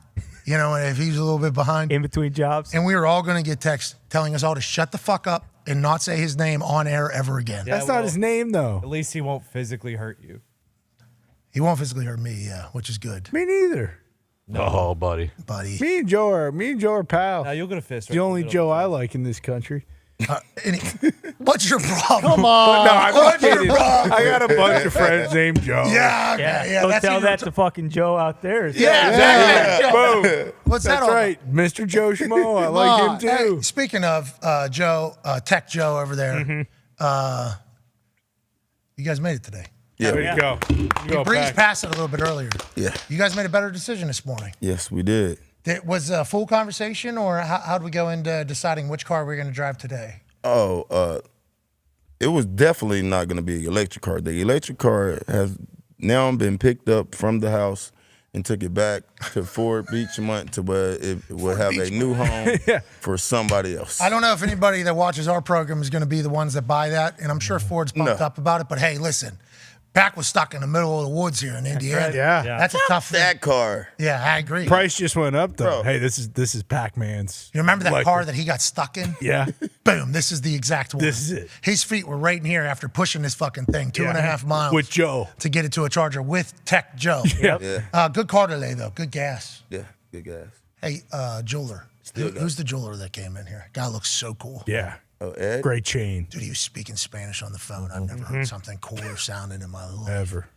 I was like, man, I feel like I'm listening to a song right now. Yeah. Jersey guy. I think Lalo's cool, man. He looks cool, doesn't he? Cool, yeah. Cool guy, too. Great hair. Great. He's got Connor's hair. If Connor was, he's Puerto Rican Connor. Yeah, basically. He's kind If of I had a cooler beard, though, his beard is much top cooler tier. than yours. Yeah. I agree. But that conversation he was on where no English was spoken for 5 to 10 minutes. It was like yesterday when Joe was speaking Mandarin. Yeah. It's like He all broke of a the sudden. song down for you, too. Yeah, he did. I learned what a song was saying that I've been listening to for a couple weeks. Okay. Not the best message. No. Really? Yeah. Not the best message. But in Spanish, it sounds really cool. It's our song every day. Every Yeah, single it's the day. second Like, one. See ya no. So I guess that is yes or no. That is yes or no. The lead up to that part, what they're saying, I don't know. It's not great. It's necessarily the best message to be listening to as 35-year-olds, but I mean, we appreciate the hell out of Ed stopping by. He was iced out. Oh, yeah. Big time. Is he a part of this operation that you have on your neck right now? Yes, it is. Tajid Jury out of New York. I met. There's no way anybody understands. What did you say? Yeah, I mean, there's no way I'm anybody. talking fast. No, well, Well, with the pound of tobacco in your mouth, I think that kind of. don't let him judge you. I don't judge him. Look at the cool. He's got paint on his pants. It looks What sick. did Nick and I This is not paint, bro. You made me look down 3 times earlier today. What is They came like this. I guess it's dye. it? He looks good. He looks good. does It looks sweet. Pack, You what might be did- one of the best dressed humans I've ever been. By around. far. Nick and I told you earlier, no one's going to stop you if you want to smack him in the mouth. With Yeah, the stick, like that's you what I had. said. Yeah. Well, if he tries to stick lightsabers, we're on. Oh, it'd be like a face off. Yeah, exactly. I think he's going to win that one, even though you did catch a ball over him. 0 passes have been completed on your head in this office since that one. You made a promise. You've lived up to it. Ed, though, Ed's a part. That's his company on your hat right there? Yeah, it is. What's it called? Tajid Jury out of New York. I met him through 50 Cent. Crazy story, but we've been. Go. Yeah. Go. Yeah. Go. Go. That 50 Cent? Go Yeah. leg. That 50 Cent. Where's he at? Curtis? Yeah, Curtis. 50. I don't know. Some other guy got hit like he got hit, but that guy ain't fucking breathing. That's right. That Get Rich or Die Trying album, greatest album of all time. Not a single skip. That's come on and during Thunderball. It's brought it back into my life. So there's a couple different albums that people talk about being the greatest rap album of all time, greatest album of all time. I listen to rap. That particular album is no skips. Every song's a banger. Now, I know there's going to be other albums that people are going to talk about. Watch the Throne was a fucking heater. Oh, yeah. I mean, absolute heater of an album. Graduation, I think people will talk about being a great album. Carter 3, okay. There's a lot of great albums. Macklemore. Yep. Hey, he had a run there for a little bit. Mac Miller swimming. Dude, we're talking every single song, though, on Get Rich or Die Trying. It's a no-skip, banger, banger, banger, banger. What a fucking run that guy had. Yeah. Obviously, you're friends with him, though. Yeah, y'all didn't put no Eminem in there? Wow. Eminem has songs. I think his songs are probably... I'm sure there is. Eminem. I'm sure there is. An album, though? I don't know about album. There is. Marshall Mathers LP, maybe. Every song, not a skip. That's the thing, though, is like some of his albums were like 22 songs. Like it's just tough. So many bars. Yeah. Oh yeah, for sure. Like his most recent stuff. Yeah, it's too much. I'm still an Eminem fan. I am a massive Eminem fan. Obviously, Now Eminem was speaking to pretty much me and a lot of other people. And I think 50 even came out and said, like, what Eminem basically explained to people is like, the trailer park, not that different than the hood, you know? Like, we kind of, that's why Eminem was able to do it. And I think that's a pretty accurate assessment. A lot of people in my generation, like Eminem was probably the gatekeeper into rap as a whole. For me, now DMX, whenever I saw him on the Rough Riders. Oh, yeah, that was... First time I seen DMX do the prayer and start barking, oh my God, that was electrifying. MTV. In Atlanta, oh my God, it was crazy. So MTV, whenever they had that Rough Riders Anthem music video, first time I saw that, I was like, whoa, that's the coolest thing I've ever seen in my life. I would like to do more of that. And then that festival where he comes out, performs in front of the entire planet. 8 million people. And the whole play, it's just a never-ending thing. Yeah, just a sea. Rest in peace, obviously. But Eminem just had so many songs that were awesome. But when we're talking about just like an album, I think every fucking song, and Eminem was a massive part of that album, of that Get Rich or Die Trying thing, is like banger, banger, banger. You're just friends with him? Or are you just you and 50? You guys just hanging out? out? Dude? What's up, 50? Hating Floyd Mayweather? We all have friends, man. 5 is a good friend of mine. Not Connor. No, Connor's my friend. I do not have. Ty's my friend. You. Tone's my friend. Pac's my friend. Yep. Yeah, we're boys, but he's got like 80,000 boys, and they're all sweet. So cool. Tech Joe. Yeah. Tech Joe. Edgardo. Curtis Jackson. 50. Boom. Boom. Shaq. Oh, yeah, you fought for Shaq in an airport. That's Everybody who goes to the Pro Bowl. Snoop. Titty boy. Snoop. Future. Yeah. Name dropping. Wow. No, they all. Well, I think the reason why is because all those. This is what we're saying. All those people name drop that they're friends with you. Bingo. We are not on that level, which is why it's awesome to hear stories like, "Yeah, me and 50 Cent met Edgardo over there in the Diamond District in New York. Now I got this sweet fucking hat, and we got to meet Edgardo. So he's a jeweler. Did he make the pack thing too? I got some gifts right quick. Can I? What? I got some gifts. Where's he? Eduardo, come here, buddy. Is it Eduardo or Edgardo? Edgardo is what he told us. Like an Ace Ventura Pet Detective. I was told like an Edgar. No, that's With Aguado. Eduardo. Yeah, Aguado is the asshole detective. Right. What's he doing at Hammer Down Station? He was watching. He was listening to the show with Joe. Edgardo, had a baby Edgardo. Yeah. I believe Edgardo is a veteran as well, military vet. Yeah. Did we all get custom chains? I don't know. I have no idea. I got a call from Pac-Man this morning, 6:57. I was laying in bed next to my wife, who was still sleeping, very pregnant. I didn't answer. I said, "What's up?" He said, "I got a bunch of gifts. Is that all right?" I'm like, "Yeah, you never have to ask that either. If you want to bring gifts." Oh shit! I think what is happening? Hey, who my buddy is back there? I'll give you his first. Oh, Nick. Oh, this is a little early gift. Should Nick come out? This is Edgardo, by the way. Hi, baby. Nick, come out here. Oh. Hey, Edgar, what's up, dude? What's going on? Hey, we appreciate you coming out here. Look how cool this guy looks. Yeah, unreal. How cool do you know that you look so cool every time you leave the house? I see now. First mirror type situation. Yeah. So what do we got going on here, Pac? So we got some little gifts. You know, our boy Nick is crossing the broom this week. Weekend. Stick tabs. So Stick tabs. Had a baby Nick. Had a baby Nick. Congrats, Nick. I got with my team and we got some gifts. Here you go, brother. I wanted to say congratulations. Give Pat his. Hell yeah. Thank you, Pat, sir. Who's all in the way to pass it to him for me? Whoa. Hey, sick box in here. Hey, bag's good bag. Oh, bag with a box. Hey, it's real. Wow. It's real. It's actual, real diamonds. Yeah. No, I don't know. Hello, Pack. I haven't looked at it yet. Whoa. I think he's proposing to all of us. Oh, that. Oh. What is it? What is it? What is it? What is it? Oh, Does it say Joe? Okay. There's a light in this box? Oh, it's a brooch? Look at this thing. Foxy, I don't know if you can zoom in. There's a light in the fucking box, dude. Hey, thank you, Pac. Hell yeah. Thank you. I go, look at that thing. So me and 50 Cent we get the same. You know what I mean? No big deal. Hey, we appreciate deal. you, man. Hey, no problem. How long you been doing this type of stuff? I've been doing 7 years. My cousin, he's been doing it for over like 20, 25 years, you know, so he kind of brung me up with him and taught me everything. Well, you're awesome. And thank you for this. Pac-Man, thank you for thinking this, dude. Hell yeah. This is awesome. Hey, good people here. Pac. Very good people in there, Pac. Thank you, Pac. Thank you, Pac. Appreciate you, man. Hell yeah. See how cool I'm going to look with that? Yeah. Unbelievable. This is the coolest box of all time. Make sure y'all put that on that black and gold suit you guys are gonna be wearing. Think about what I'm going to say, though. Think about what I'm going to say when somebody asks me about this. Hey, what's that? Oh, you're talking about this little number? Talking about this thing right here? Custom. From who? Well, Pac-Man. And 50 Cent's jeweler. That's right. No big deal. How about I that? don't know if you know who that is. No big deal. So many conversations with people. You guys are going to make me look so cool, man. It's Tasia Diamonds. Tasia Diamonds? Tasia Diamonds, yeah. T-A-J-I-A Diamonds. D-I-A-M-O-N-D-S.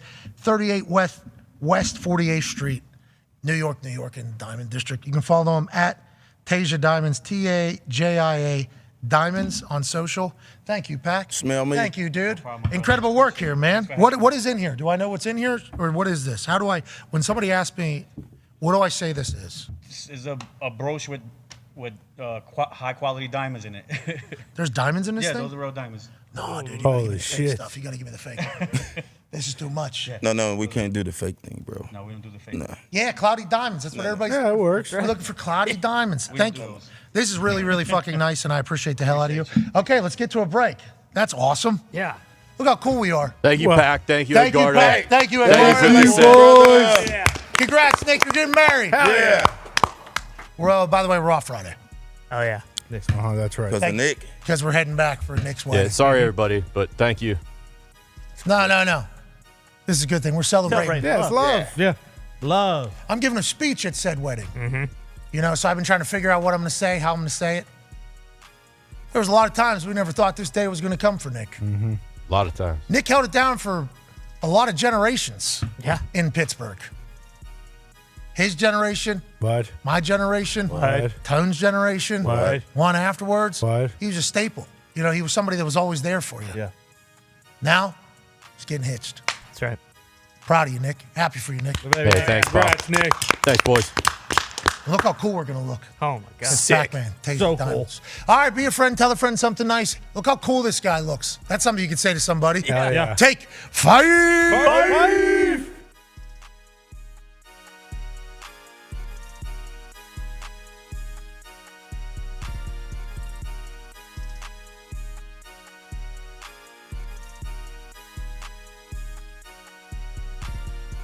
Please welcome from West McAfee. Virginia University, 2014 Colts Man of the Year and two-time Pro Bowler. Do we have a 7 Pat second delay? He's McAfee. Man of America, not Man of the Year. He's Man of Hello, America. Nashville. I'm not going to say a single word about the Tennessee Titans record against the Indianapolis Colts because I was a punter, and there's no reason for me to talk about that.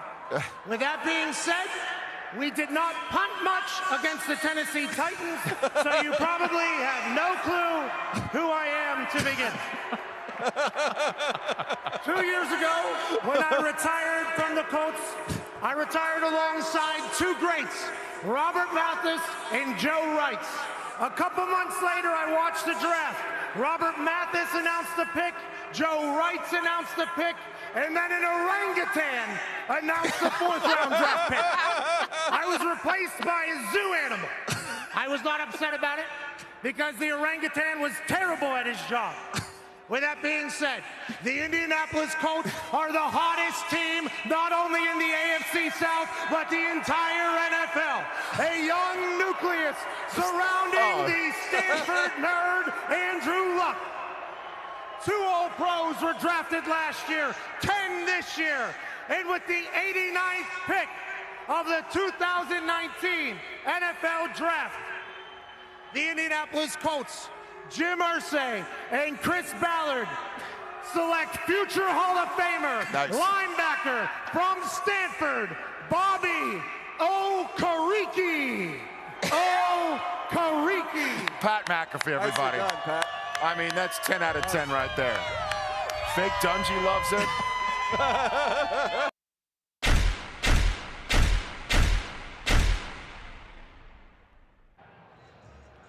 Local Roger, it's National Tight End Day. Over. It's another day on the job, baby. Another day on the job. This one means a little more. Big dog. Happy National Tight End Day. Yes, sir. Let's go. Have a day, baby. Come on. Happy holidays. Let's keep it going. National Tight Ends Day. Let's get a few, huh? Let's get one, baby. It's National Tight Ends Day, dude. You're my gift. You're the best, man. Good luck. Thank you, big guy. Always Thank you. for you, buddy. I still got Good luck, man. to give George a big old hug. Oh! Good luck today, brother.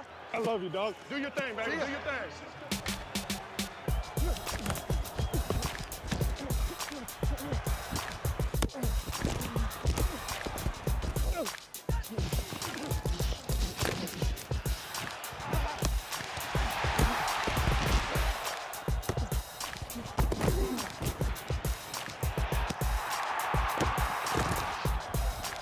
Quick pass caught by Kelsey at the 15, breaks free 20.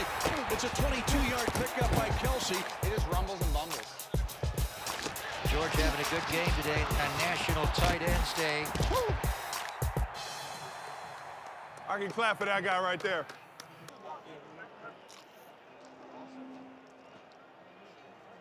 You didn't get that on camera. I hit that. What? Bottle flip, landed it. The world will never know, though, because no one got it on camera. Man, I done tripped over somebody's foot. No, you didn't. That was all me. I promise you. I know. Watch the film. Nah.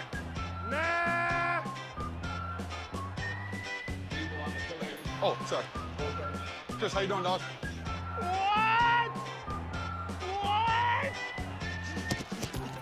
Oh, I got you so good. Oh! I got you. I see you, Mr. Kittle. Hey, got you, man. It's a fun day. It's a holiday. Sir. Kelsey, what up, baby? An absolute pleasure, dog. Thank you, man. Much You be respect. there. Appreciate you paving the I'll way see for you. guys I'll like see us, man. you. Thank you, No dog. doubt. I'll see you when you get there. I'm gonna just try and get this win. No offense. Be great right now. Don't have a choice, right, Debo? Mahomes wants to throw, flares it out in the flat, caught Kelsey. 45 across midfield, hurdles a defender. He looked like he was a hurdler in high school. He was pretty good at hurdle. How sick. Jimmy gonna throw it for the end zone. George Kittle took it away. Touchdown! San Francisco. Kittle down the middle, baby. I have to score again because if I score again, Greg Olsen said he'd take his shirt off in the booth. We gotta have it, dude. Tell Kyle so he makes sure to throw it to me. Because he cares. Every yard they gain juices me up. I promise you, every yard they gain juices me up. Keep that ball rolling. Keep that foot on the pedal, boy. The trust factor is out the roof between Patrick Mahomes and Travis Kelsey. More. Touchdown! Kansas City! Pour it on him! Pour it on him! Yeah! Yeah! Damn, this feel good, boy. I could live in this moment right here. And the Chiefs are going to be 5-2 at the bye with a big win here. You already know, man. I love you, man. Hell of a game, bro. It's always a battle, man. Yeah. You the fun one to go and guard against, bro, because you tough, man. I appreciate you. Yeah, run and pass, bro. You tough. Go celebrate. How do you celebrate National Tight Ends Day? Well, we got a bye week, so I get to celebrate it for a whole week. Oh, we're going to celebrate it now. We're going to have some fun. We're going to enjoy this plane ride back home. We'll enjoy that one first. Enjoy, guys. Yes, sir. Yeah.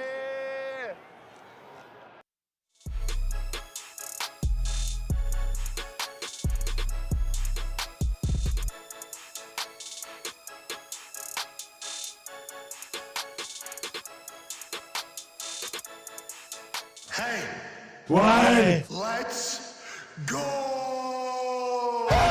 This show fucking stinks, and the fact that you listen, we are very, very thankful for it. AJ, never cease to amaze me with your toxicity, pal. You got a couple of these? God damn it! What the fuck are you doing? Boston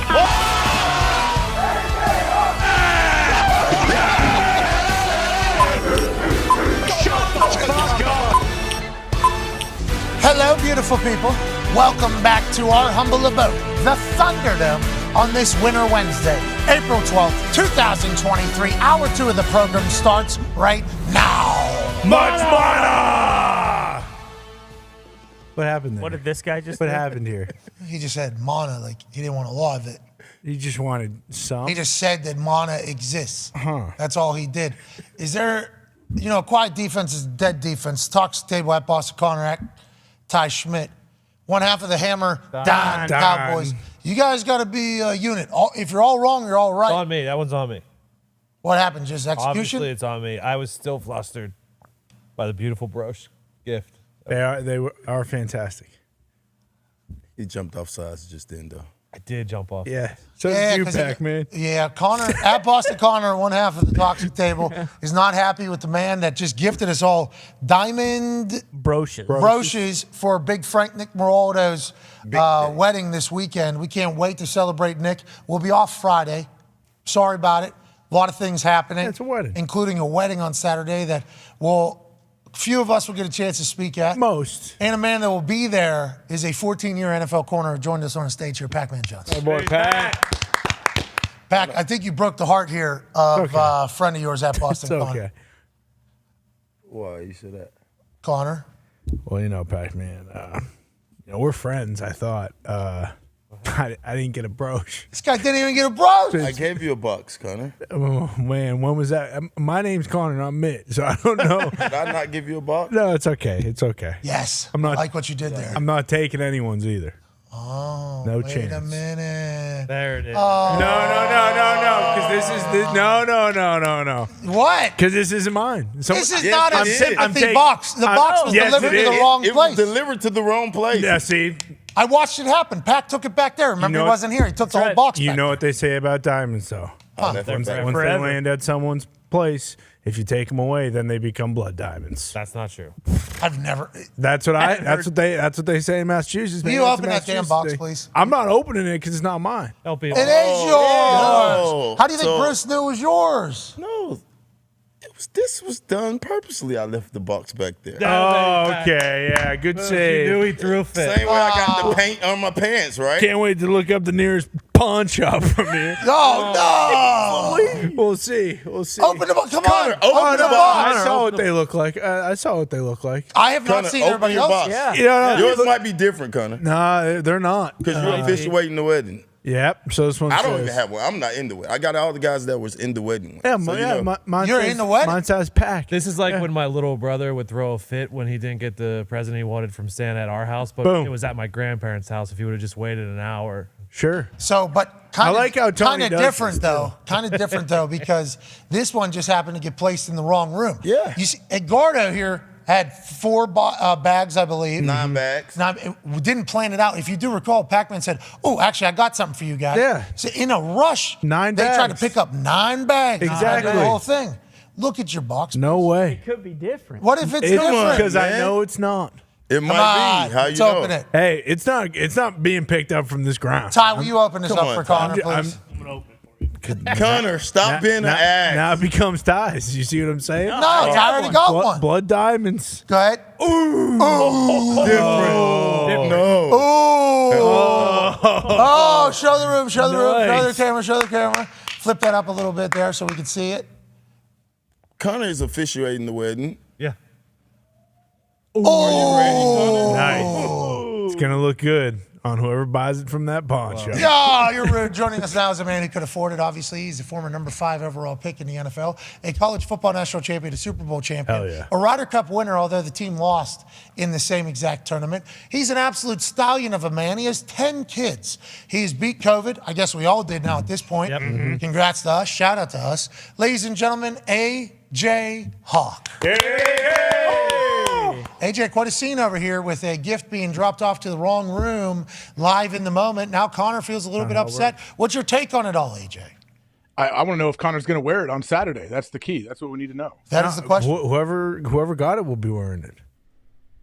Where are you going to wear got it, it, Connor? Where are you going to put it? Where are you going to put it on your suit/tux? Zito just said, AJ, you're going to be at the wedding too, right? That's going to happen, so you'll be able to see. I'll give it to AJ. You'll be able to see if. Unfortunately, no. I've talked to Nick. I will not be able to make it, but yes. Shit! What, dude? Dude, it's his wedding. I know. I feel bad. Did you send a good gift? I don't know if you've seen what's Yeah, already I sent him something that I want to get for myself at some point. Yeah, we talked about it. Oh, nice. Testicle painting. Okay. Classic, AJ. No, it was on his registry, if you know what one of those is. It was on there. I know what a registry is. Okay, please. I hear my wife talk about us going to other people's all the time. And I'm always so incredibly pumped with what we're buying off Believe of me, it. AJ had a bit of a guilty game with his registry gift. I could tell that he felt bad about not coming. Oh, do they filter them like most expensive to least expensive? And then he just said, all right, well, since we're not going, you know the deal. Most expensive at the top of the list. Is that the way it gets filtered? That's the way I think it went down, yeah. Yeah, it makes he's number 5 overall pick. True. And if you do recall, good investments this guy. Unbelievable. That big brain right there doesn't just have rocks inside of it. No. That's right. Wish we'd be able to see you live and in person this weekend so you could see whether or not Connor, while he officiates that wedding, is wearing his beautiful gift from Edgardo Pooch, I learned of, and Pac-Man Jones. I'll be cheering you on, Connor. That's right. Thank you. Let's go. I appreciate that very much, Pac-Man.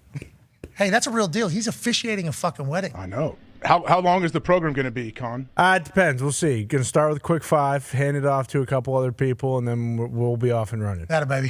We have a plan. We do have a plan. 12 to 15 is a great time for you. I agree, but he has to get some things in there, too. You know, we got a paisanos here, both sides. Oh, yeah, if you have multiple people speaking, yeah. But, yeah, of course, you want to leave them wanting more, not saying, hey, when do we get to this 15 max? Agreed. In the way things have already been reserved, I might be wrong. I just got the schedule literally before we went on the show. Everybody was there when I was realizing what this weekend looks like. Not a big, plan aheader, you know what I mean? Not really my thing. I don't think there's allotted time for Connor to be with the shits up there. You know what I mean? No. I feel like it's good. Like you guys are getting to the party quick, you're saying. Yeah, sounds like to cut it down. Beautiful. Remember, and I just said it whenever we were talking about how long something's going to be. Let's remember, these are 2 Italian families coming from 2 different parts of Pittsburgh. So the reception should be fucking awesome. I'm expecting a incredible party. Gabagool. But whoever's speaking, I'm expecting, you know what I mean? Oh, yeah. There's going to be some good, I think.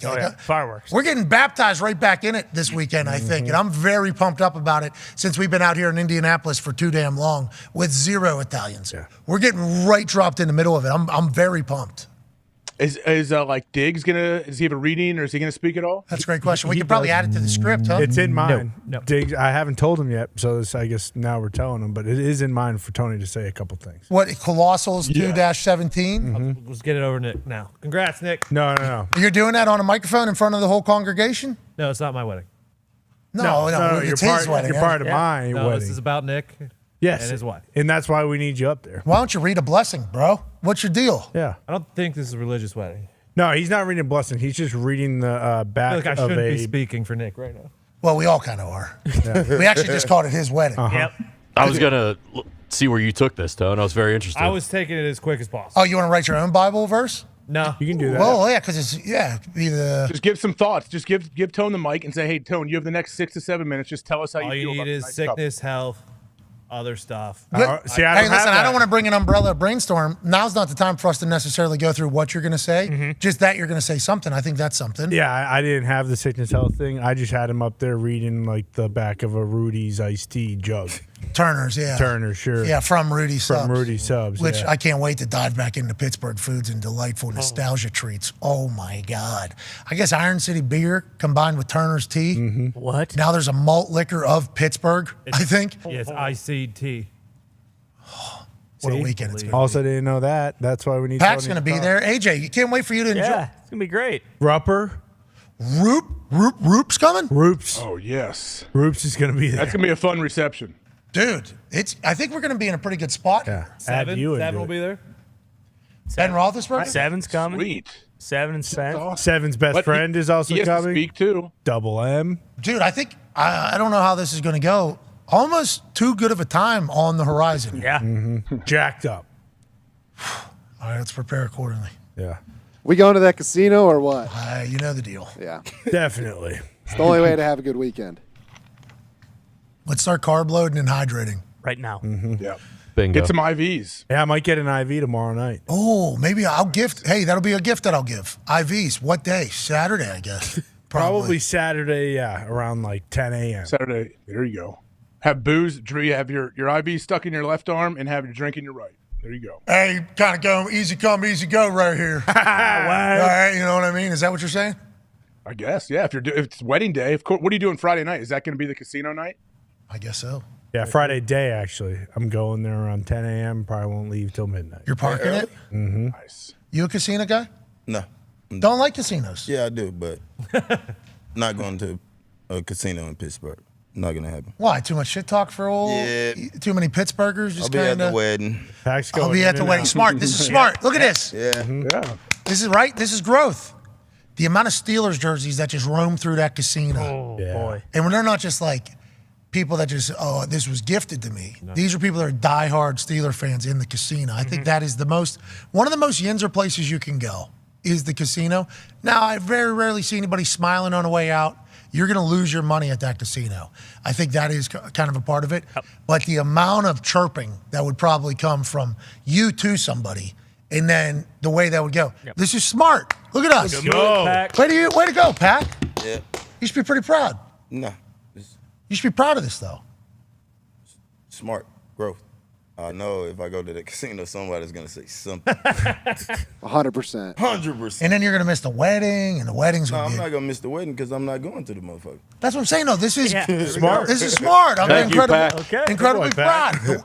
Wedding's going to be good. Casino is just going to take your money. Joining us now is a man who you will be able to watch on day 2 and, rounds 2 and 3. Yeah, 2 days. 2 days. Right. Mm-hmm. Friday, Saturday. Here we go. On NFL Network's draft coverage.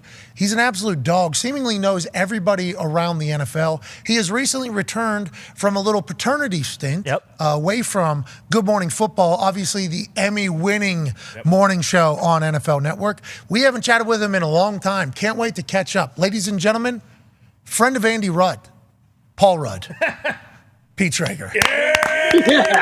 Is that Paul Rudd's kid's name? Is that his name? I was trying to... no. His son's name is Jack, but I'll take Andy. Fuck. Let's go. Andy I Green, apologize, Paul Jack. Rudd. Let's go. I remember the video. The video of you and him and Paul after the Super Bowl was like one of the best reaction videos that we had seen from the Chiefs winning the Super Bowl. So I thought he deserved a little love. Didn't remember his name. That's 100% on me, Jack. I apologize. Shregs, how's life? New baby, huh? New baby, Shregs. I can't wait for you, Pat. It's amazing. No cynical or snide comments here. It's pretty cool. We got 2 in this house in a Brooklyn apartment, and they're running around all over the place. So we're trying to make it work, bro. Well, we missed you on TV. Obviously, it's been great to have you back. I assume you're enjoying getting back into Good Morning Football. Not a lot to talk about right now. A lot of throwing shit at the wall everywhere. Are you enjoying being back on Good Morning Football? Bro, that's where I thrive. Throwing shit at the wall segments. Those are what I do best.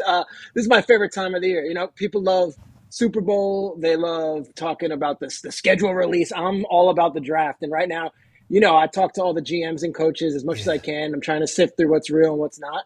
But yeah, I appreciate being back. And you said we won the Emmy last year. I got it in the background here. I'm very proud of it. Not even nominated this year. So I don't know what to tell you, man. This is talk about being humbled. That's how I feel right now. So hey, those we're gonna matter. do our best to get back here. Listen. This is gonna sound okay. We had a conversation about this earlier, actually, me and Peck. Yep. And AJ probably knows where I'm headed here. So the Emmy really matters, right? Like people get very, like I remember you guys won one, you got very excited. Now, I thought everybody telling you how awesome your program is would have been like what you were seeking, but like the Emmys matter for your legacy, because me and Pack were talking about it, like Pro Bowls, for instance. Pro Bowls are like voted on by a lot of people that don't know who should be going in. And when you get it, you're like incredibly honored by it. And when you don't, you have to immediately think like, It doesn't fucking matter anyways. But then whenever whenever you talk about people's legacies, you're like 3-time Pro Bowler, 4-time Pro Bowler, like it seems to matter. These sports Emmys, every single year they get, obviously the nominations get out there and there's a lot of different categories and everything like that. And we've never been nominated, obviously. And our people get like upset for us. And I'm like, yo, it's all good. Like these people, I do not really put much stake in it, but for TV people, this is a big fucking deal, right? And maybe we should start viewing it that way as well, Shrakes? Look, it was validating in a way, and the part that you nailed was that people were like, yeah, you guys deserve it, and it's kind of like, hey, here, Jim Nance is at this event, and you win, and Mike Tirico's at this event, and you win, and like, that's cool. But, I was listening to a different podcast this week, Smartless, which is like Jason Bateman and Will Arnett and Sean Hayes or Scott Hayes, whatever it is. And they're talking to Jon Favreau, and they were talking about how like the gatekeepers of all these things are kind of being taken down a little bit in that like their podcast is just 3 guys talking. And you guys, with what you guys do, you didn't need a network behind you. You didn't need to be validated by some, executive in a suit. You didn't need producers to come in and say, no, actually don't do it this way. And I would say you guys have a bigger audience than all the shows that are being nominated in these things. So I wouldn't worry about not winning a sports Emmy or not being nominated. I think the validation is that the response you guys get on a daily basis from people around the industry. Shrek, this ain't about me, okay? This ain't about us. All right, this is about like people that are in the TV world, though. That's a big deal, right? It's like there's people that get very, very honored. It feels like, and I'm like happy for them. Like there's people that I have a lot of respect for, like Reese Davis. Yeah. Reese Davis, I guess, has never won one of these things, but Reese Davis so fucking good at what he does, and literally everybody's just like, yo, Reese, you're fucking incredible at what you do, but like has never won one. And I've never asked Reese personally, but a lot of people that know Reese have been like, hey, if Reese was to win one of these, this would be a big fucking deal for Reese, blah, blah, blah, the way they talk about it. I'm like, hell yeah, let's get Reese one of these then. It is a goal, I assume, whenever you get in the TV world. That's like what people are thinking of whenever you get in there? No, I think it's really cool and it's an honor, but to me, it's, show up to work every day, do the best job you can. And like, I think it's cool to be there. And the event itself is cool because everyone's in the building. Like I didn't know, Holly Rowe or Leslie Visser, and these are legends. And I got to meet them last year. And, you see all the executives and they've got to kind of acknowledge your existence. So for me, who was a sports writer who got into this thing, it's really cool to have the validation of an Emmy. But like, if I tell you that I lost a second of sleep over not being nominated, I'm like, all right, well, we won it last year. Let's try to get back on the horse and do what we can. But it doesn't validate, I don't think. Okay, cool. And that acknowledgement, everybody wants to be on the side, even the Pro Bowl. Like when it's on that side, it always feels good, as it should. Yeah, but I'm happy to hear it doesn't break people, because that would be a tough existence if that was the case, because damn. Oh, shit, I got one, so I don't know how it feels. Oh! AJ, go ahead, pal.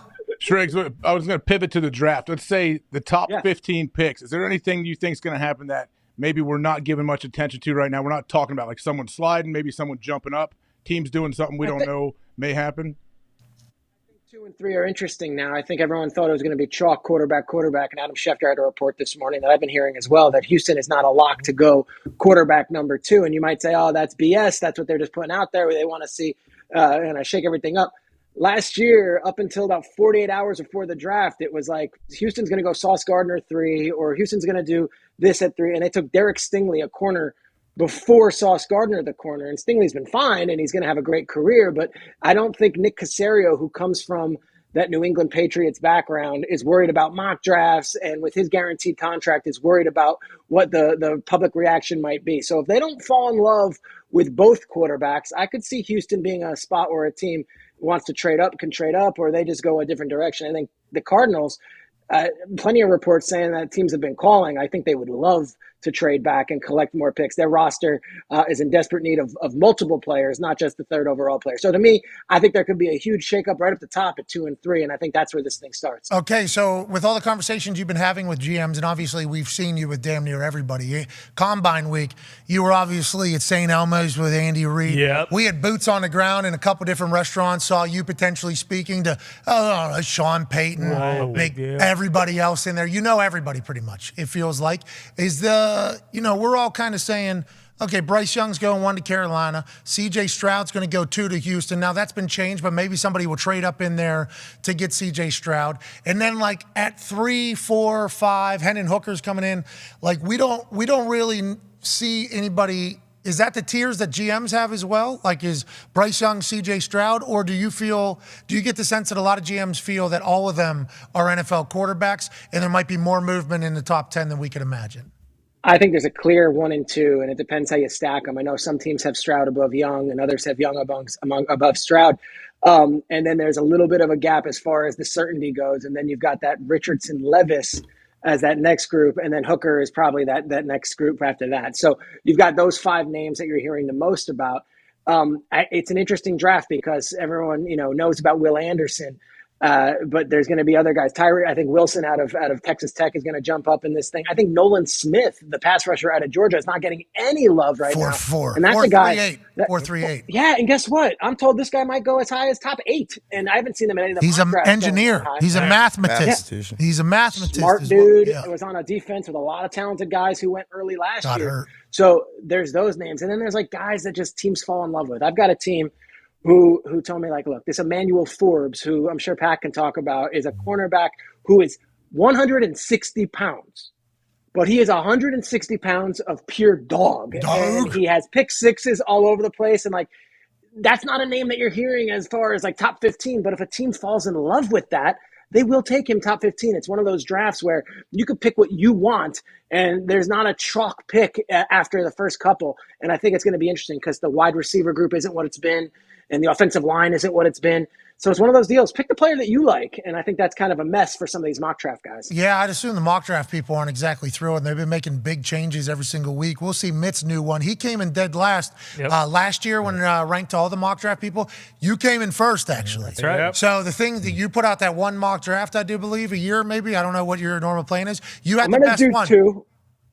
Yeah, I do 2. So I do one that's going to come out this coming week, and it'll probably be posted on Tuesday on NFL.com. And then the day before the draft, I'll give you my latest information. What I always say is this, and thank you for giving me my flowers there. I've had other years where I come in dead last as well. Well, Mitt, I try to since say, Mitt's has started, Mitt has come in dead last. So you're okay.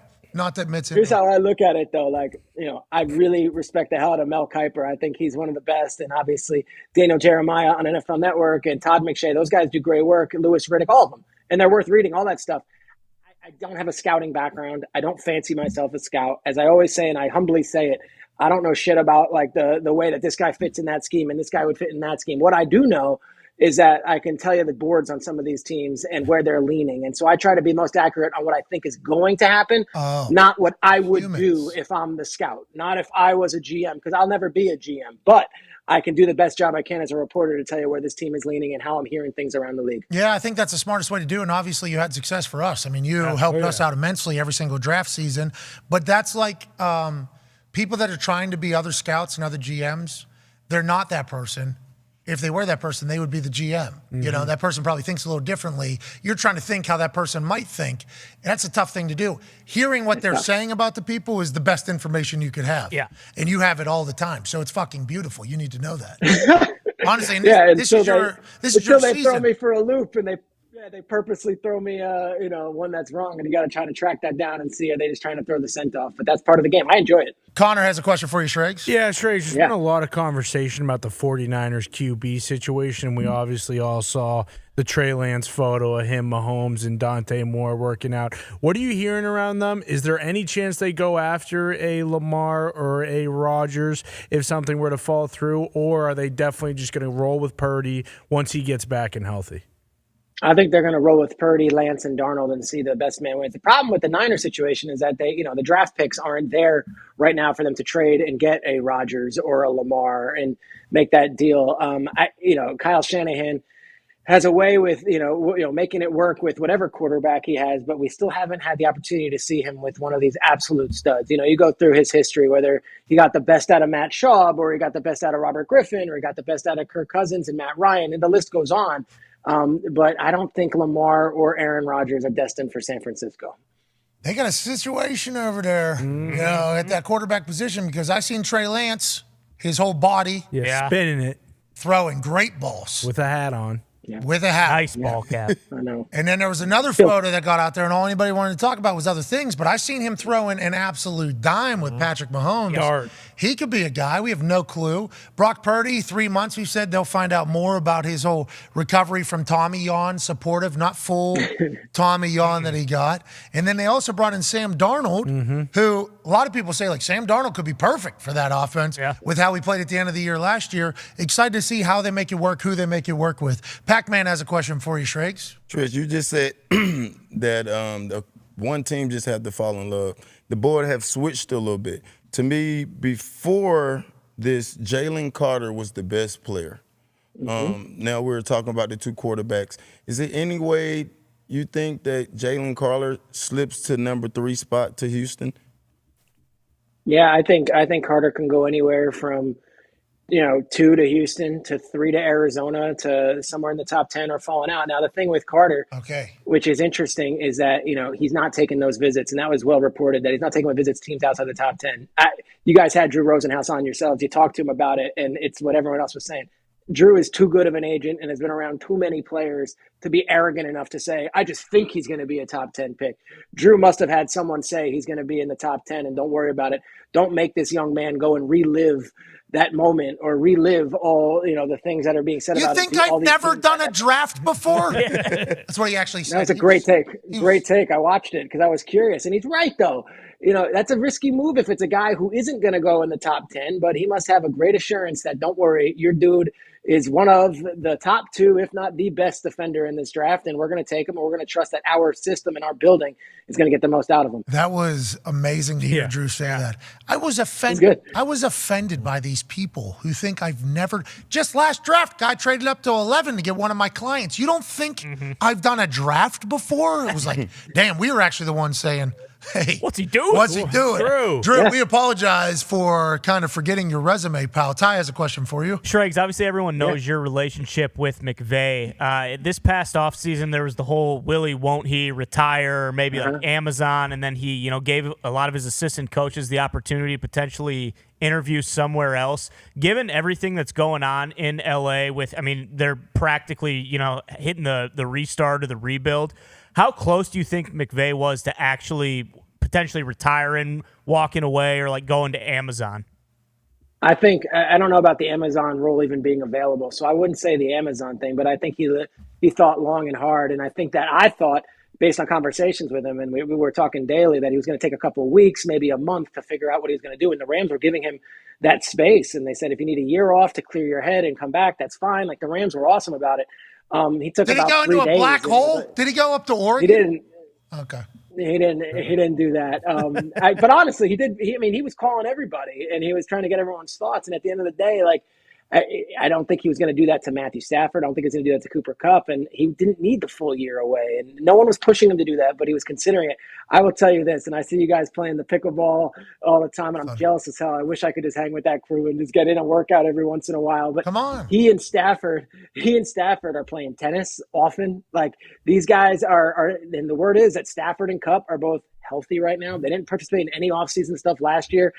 Based on what I'm hearing, they're going to be participating in offseason stuff. And there's kind of this, remember us feel to all of those guys that remain. And it's Aaron Donald, and it's Kupp, and it's Stafford, and it's Sean, where it's, hey, don't forget about us. We still have some stuff left to prove also. So he's coming back, and he's doubled down, and I think he's in a good place. I don't know. Look, he was in a good place last year at this time after they won the Super Bowl, and then it quickly went dark once they had all the injuries and he had to dig out of that hole. So I feel like there was a consideration, but now that he's all in and Stafford's all in, like, I think they're good to go. And I think they're looking at this as, hey, this is not a rebuilding year for us. We could still run this thing back. Yeah, it's a reload year. Let's go. Okay. Let's go. All right. I like to hear that. That's the first time we've heard that. I don't know if you reported that before. That's big news that Matthew Stafford healthier than he's been, because spinal concussion, big deal. Like, that is, that's a career ender for some people. And with where that's the hope. Yeah.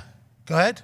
They could have done a million things. They could have traded Stafford. They could have done a lot of things. They're sticking by him. So, to me, that's the hope. And Sean's not coming back to have a quarterback carousel. Like, this is his guy. And the two of these guys are attached right now, at least for this season, attached to the hip to try to make this work. And they've got the most draft picks of any team in the NFL this year. I know they don't have the first pick, and you laugh about the F them picks thing, but, like, they feel like they can reload, and they trust their front office, and that they're going to be competitive this season. Go ahead, AJ. Striggs, where is Will Anderson going to go? I know last year at this time, weren't we talking, hey, if this guy's coming out, he's far and away number one pick next year. Do we just have too much time to evaluate him? I feel like there's different reports out there of where he may go. Yeah, I don't know. He can go as high as 2 or 3, or he could fall to 4 or 5, whatever. I remember last year, Ike Ekwonu was the big name. And of course, it went like this crazy wave where it's like, oh, Aiden Hutchinson's a slam dunk. And then once we started hearing about how Trent Baalke and those guys felt about Trayvon Walker, he was number one. But Ike Ekwonu, by the time the draft came, was like, all right, well, he's the first defensive end going, and he went 6. So Will Anderson, there's not a negative thing about him. This guy has got an awesome motor, an awesome story. He's the only brother, and he's got 5 sisters, and an awesome family. And he comes from a great program, obviously, at Alabama, where everyone says that he's the dude. But I don't know anymore in the draft. There's guys who love this Tyree Wilson out of Texas Tech, and there's people who love Jalen Carter. And I'm telling you, Nolan Smith out of Georgia is getting a lot of buzz too. So Anderson almost seems too good to be true. And you know what? Sometimes teams overthink it and they say, give me the freak, Give me Wilson, even though he's got the foot injury. I'm going to go with that instead.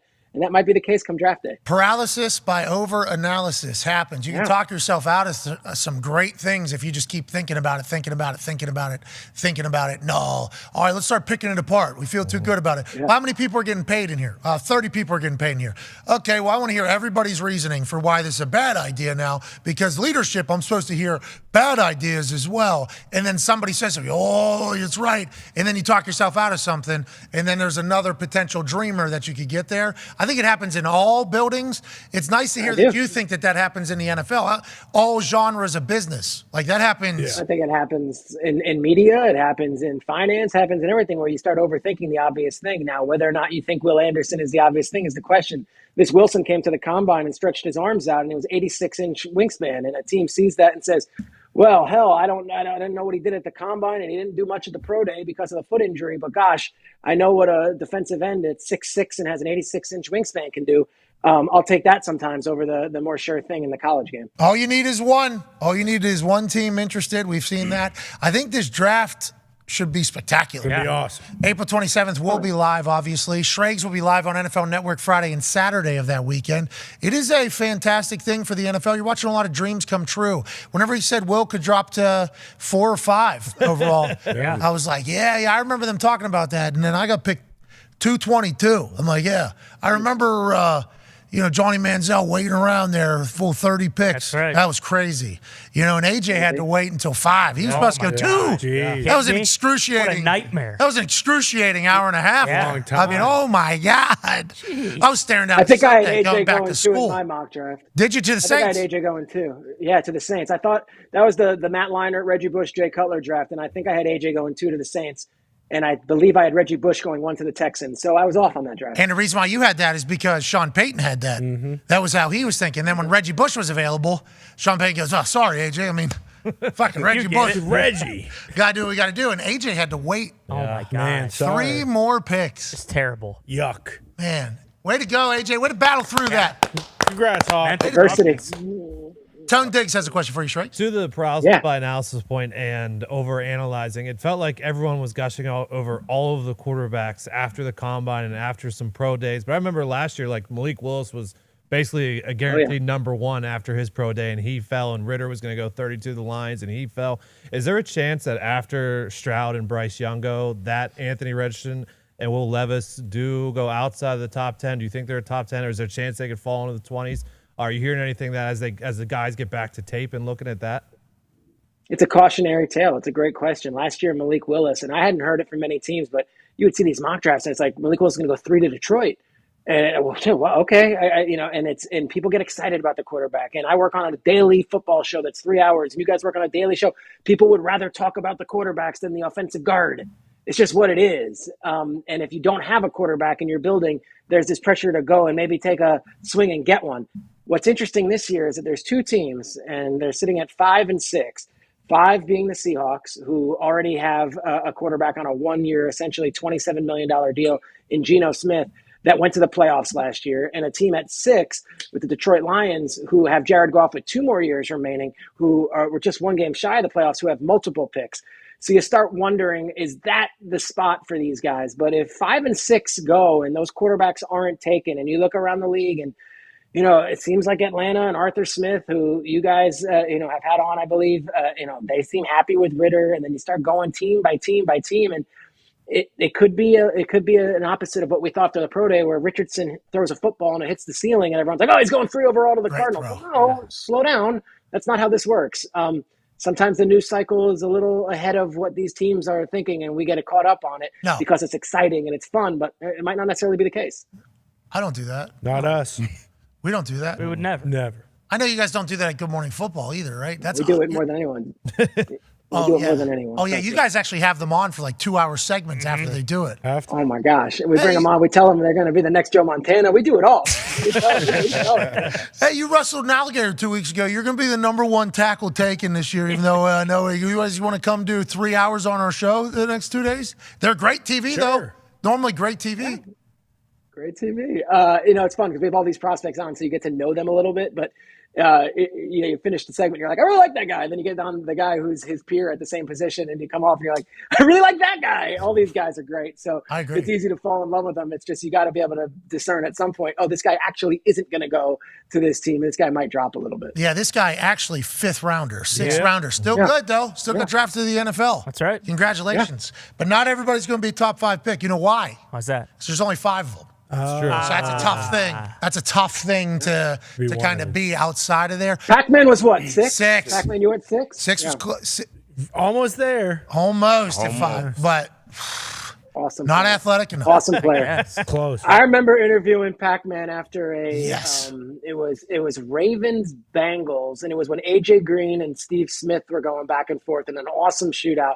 And I was in the locker room afterwards, and I don't know, man, you were one of my favorite guys to interview post-game. It's an awesome quote always, and you always brought it, and you were good to the media. You guys were. What did he say? What did he say? What did he say? Something about Steve Smith? Just appreciating the showdown, like loving the game, and just what it was. But it was never a blamed quote. It was never something that I was like, oh man, I just missed my opportunity to get a good post-game quote. Always a great post-game interview, and I always appreciated that. Baby Pac. Go Pac, man. Feels like everybody talks about you, speaks glowingly of you, except for that guy that you knocked out in the airport. That's right. A couple more other people. A couple other places. Yeah, a couple. Saints right now. The Saints fans. Oh, they kill me. Right now they're killing me. Yeah, that's gonna happen though. And I said, tell me a game that y'all had that y'all didn't allow 300 yards that wasn't a division game. Yeah. Well, I don't know if you said all that. Well, I said it. But it was implied. Yeah, I'm on your side. Listen, in this particular profession, Shregs knows this, and they're like one of the most positive shows of all time. We try to be as well. You're into pain a lot. Yeah. You're into pain a lot. That's right. And there's a chance, there's a chance somebody you're going to get got and get dunked on. Mm-hmm. You just got to take it on the shins for a good 24, 48 hours. It's easy. And then hop right back on the horse. That's right.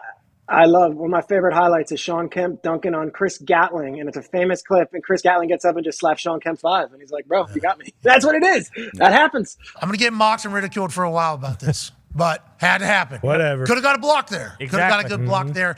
Last question from us before we let you go. And you're talking to everybody. Let's say a team doesn't get the quarterback that they're looking for because apparently there's only maybe 2 of them that some teams are looking for. They are then going to make an offer to the Baltimore Ravens and Lamar Jackson to get a deal done for him to become their quarterback. Is Houston not looking at a quarterback? Does that mean, whoa, are they thinking about getting in the veteran quarterback game? Are they thinking about maybe bringing in Lamar Jackson? Or, the Colts, what are they thinking about? Maybe Jim Irsay sells a couple guitars, maybe some cars, maybe a manuscript or 2 that has been found. He gets rid of them and he puts the money up to get Lamar Jackson. What do you think about that whole situation, and how does that play out? The Lamar thing is tricky because of the actual negotiating of the contract that has to be done in addition to finding the trade partner. So last year in the draft, one of the great things that Howie Roseman was able to do was not only make a trade with the Tennessee Titans, but in real time, locate the agent, Torrey Dandy, and find a way to negotiate a monster $100 million contract with A.J. Brown in less than 15 minutes. If a team is going to trade for Lamar, this is going to be a $200 million contract that you need to negotiate with Lamar without an agent in real time, because you're not making that trade if Lamar is going to then say the same thing and say, wait a second, I don't want to play for this team either. That's what makes the trade for Lamar a little tricky here. You would have to get assurances that he would want to go to that team, that the terms are right, and all that would have to happen before an actual trade is made. And then on top of that, you're giving 2 first-round picks, and the Ravens get a chance to potentially, match whatever it is and say, okay, well, if that's the number, then we can go from there. I think everyone thought the Odell signing was the green light that this thing is going to get done. Pat, we're at Wednesday afternoon. It hasn't gotten done. I think the Ravens have done everything they can on paper, short of giving him that money that he wants, and this isn't done yet. So it's a very tricky situation. A lot of balls in the air. It's not as clean as it might have been with other players in other positions. So they haven't done everything. Important part of it. They've done everything. Well, the money. That's the key thing. I mean, that's a it. That's the negotiation. money. They're saying short of the money. They've done everything. They typed Wide up the receiver. email. Yep. They typed up the Got the email. email. They made this said the words. You know. Said the words.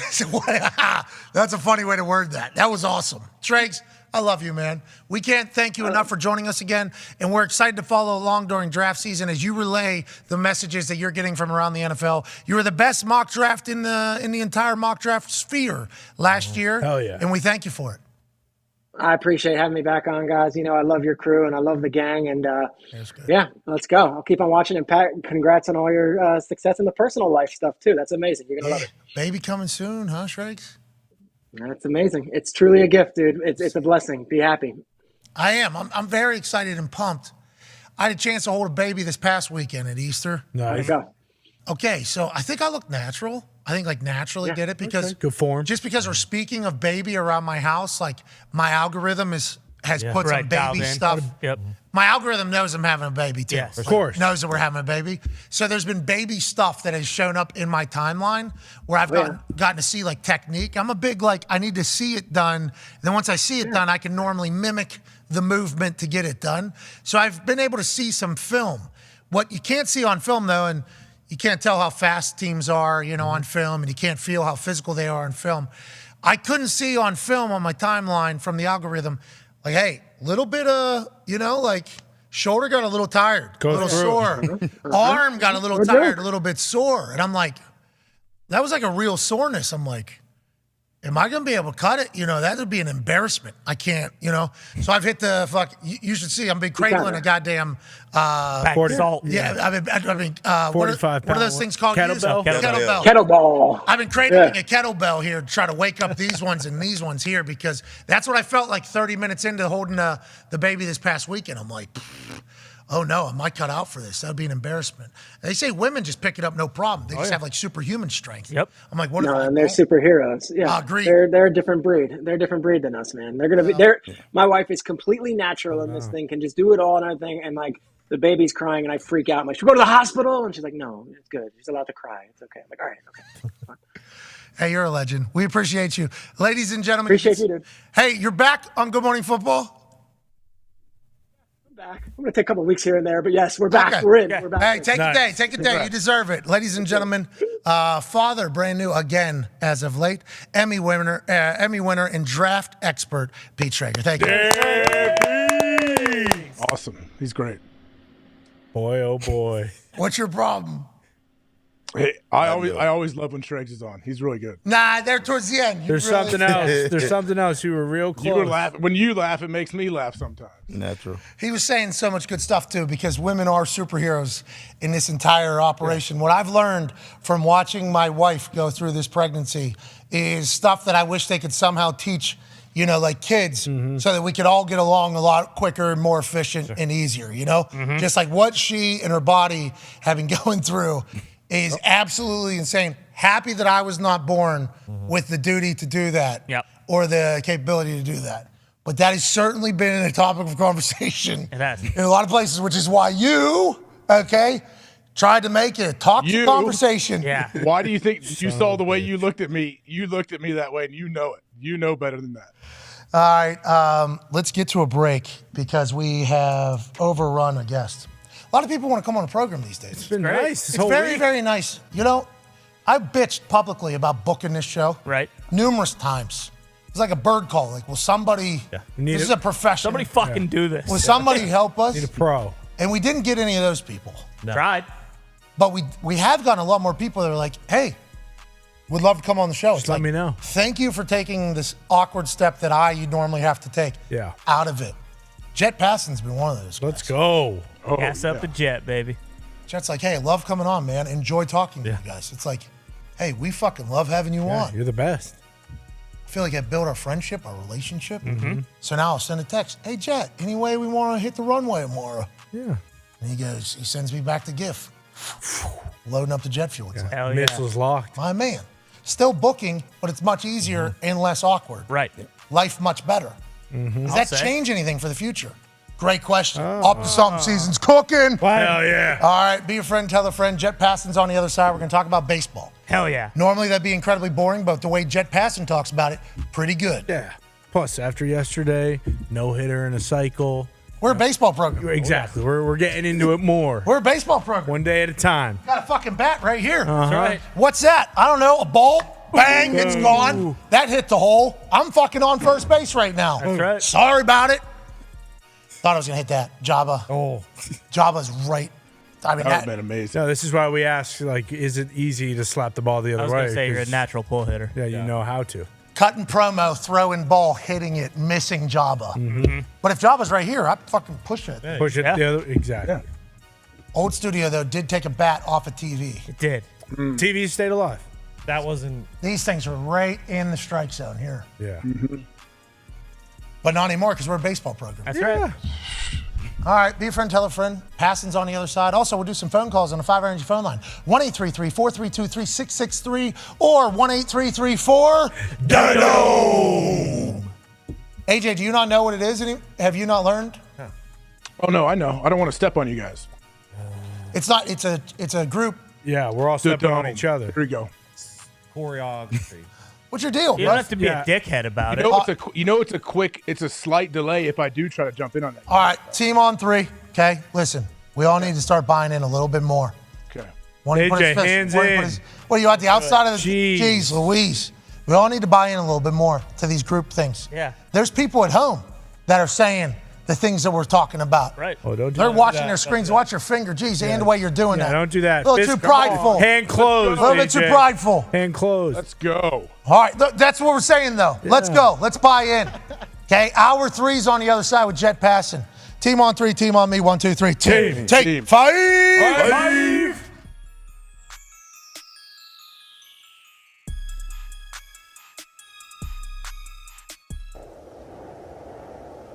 We're talking hockey. Roldy and Rupp are talking hockey. That was the first time I found out it was Mario Brothers. That's all. Growing up, like everybody called it Mario Bros. You know, that was just. Once you're called the fucking king of New York, you didn't feel like you had to dress at a higher level. What I love about New York is however you want to dress, however you want to, who you want to be, you just blend in, and it's so comfortable. This is an organization in Arizona that wasn't paying their fucking bills earlier in the season. Again, he's not trying to square off with Cats because no one.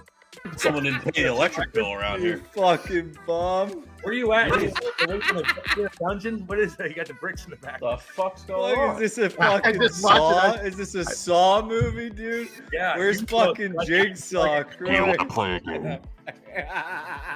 Hey, boss. Thanks for talking. Hey. You said you swept the stars. That kind of shut me up for the rest of the show. Not one of my finest moments or proudest moments or whatever you want to call it, but I tell you one thing. It's infamous in the sense that I go into schools and young kids will come up to me and they go, "Oh, you really gave it to Bellows." And I got to oh, kid, Yeah. you know, that was computer generated. Get into the Blues alumni kind of unofficially / officially. They gave me one of these bad boys. Oh, so look at that. I Got feel- you one of I feel these. pretty. Look at that thing. That's What? what? We're winning the fucking Stanley Cup. The Red Wings are almost as bad as Fox internet service right Whoa! there. The Bruins are getting fucking ran out of town tonight. Your biggest luck, I got it. And Ty knows, even though he might be Mark Stoner in this thing, the Vegas Golden Knights fucking stink. Texas, what's that known for? WrestleMania's coming to town? Wally Mania's coming to town? Not the goddamn Dallas Stars. Let's go, Pens. We can't lose with 7 in the stands. Now, Hey, great haircut. Good to meet Yeah, you great. finally. You know, we're Yeah, the I love soft side in the chair.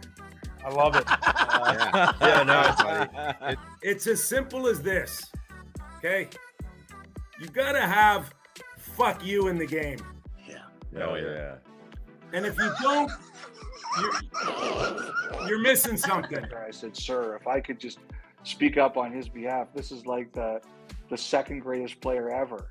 And Mario turned and looked at me and goes, second? Behind who? All four of those guys aren't rolling, or it's not enough to win one round. This is supposed to be a team good enough to win a cup. We're talking about one friggin' round. Aaron Burrows told me, and he said this to Henrik Lundqvist's face at dinner. He goes, Henky, you know how they did the renovation at the Garden for $1 billion? It's all you, bro. It's all you being in the net. $1 billion renovation at the Garden, paid for in 5 years. It wasn't because the Knicks were in the playoffs. It's because the Rangers went on all those runs, and the stud on the team, among several, was their goalie, Henrik Lundqvist. Gino, honestly, he's one of the funniest guys you can be around, and he probably busted my chops more than anybody. Why are you so slow? You old. Like, he would look up, like, my old contracts and be like, what? No, you're no good. Thanks for having me on. This was good hockey.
We now have a returner who they kick the ball away from. That's incredible. I mean, what Keyshawn has done in the short amount of time. I mean, look at this guy. I mean, it's not like being on a kickoff team is tough. He just ran around like 4 guys there, starting the other side of the 50. It's pretty impressive. He had a bunch of great returns. I saw he's had 8 30-plus yard kickoff returns, and we only had 9 like in the last 3 years or something crazy like that. And he's only been doing it for, what, the last 8 or 9 weeks? You probably liked that tackle there, didn't you, Pat? Yeah. I like the old submarine dive in there by the kicker, but also, did you see, I was just pointing out Bisaccia. Bisaccia's running down the sideline with him. Can Pause. you circle it? Yeah. Well, Right there there. he is. Right there. And he had been sprinting literally down the whole sideline, and then the pile gets over here, which it's a spark. You know, a big return is like an immediate juice. You guys have never had that. And at the beginning of the year, I don't think the Bisaccia effect had fully taken place. It feels like you're in a good spot now in a phase of the game that you haven't been for what, like decades almost. Well, I would say the last time you felt really, really good about a returner back there was probably young Randall Cobb. You know, his first game ever, he returned it like 108 for a touchdown. You know, Micah Hyde as well was a good returner for us. I think he returned a couple punts for a touchdown. But kickoff return, man, that's been a long time. It really has. It's been a lot of like, no. Oh. And now it's like, bring it out, Keith. Bring it out. Come on. I went to one wrestling practice. I was like, holy shit, I gotta gain weight. I can't do this. So, because you had to, so. My dad took me aside in 8th grade and was like, you know, you're kind of skinny, but you're super slow, Ted. And you need to put on weight. I actually gained 100 pounds in 1 year. Damn. What'd you do? I drank a gallon of milk before school every day for a whole year. What? It's verified. You can verify it. Every day. Every single day. Is that good for you? I know it's horrible. My body rejects milk. What year was it? What year was it? Freshman to sophomore year of high school. Did you grow as well? Yeah, I grew like 4 inches and gained 100 pounds. It's unbelievable. Because the milk every single morning? I probably hit a puberty too. You ever switch it up between white and chocolate or? No, 2%. 2%. Give me the whole. Give me the thick stuff. Maybe yeah, on a day I was feeling weak, skim, but still a gallon.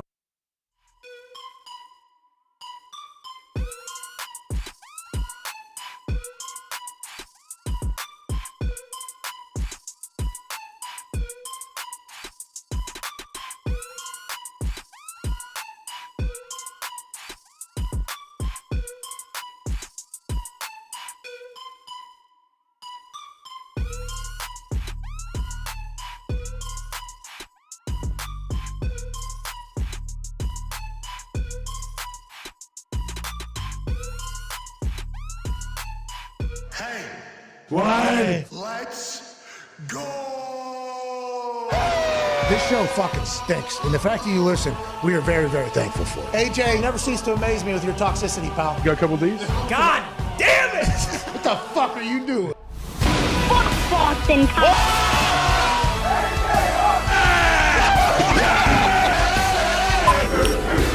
Shut the fuck up! Hello, beautiful people. Welcome back to our humble abode, the Thunderdome. On this Winter Wednesday, April 12th, 2023, Hour 3 of the program starts right now. Much money!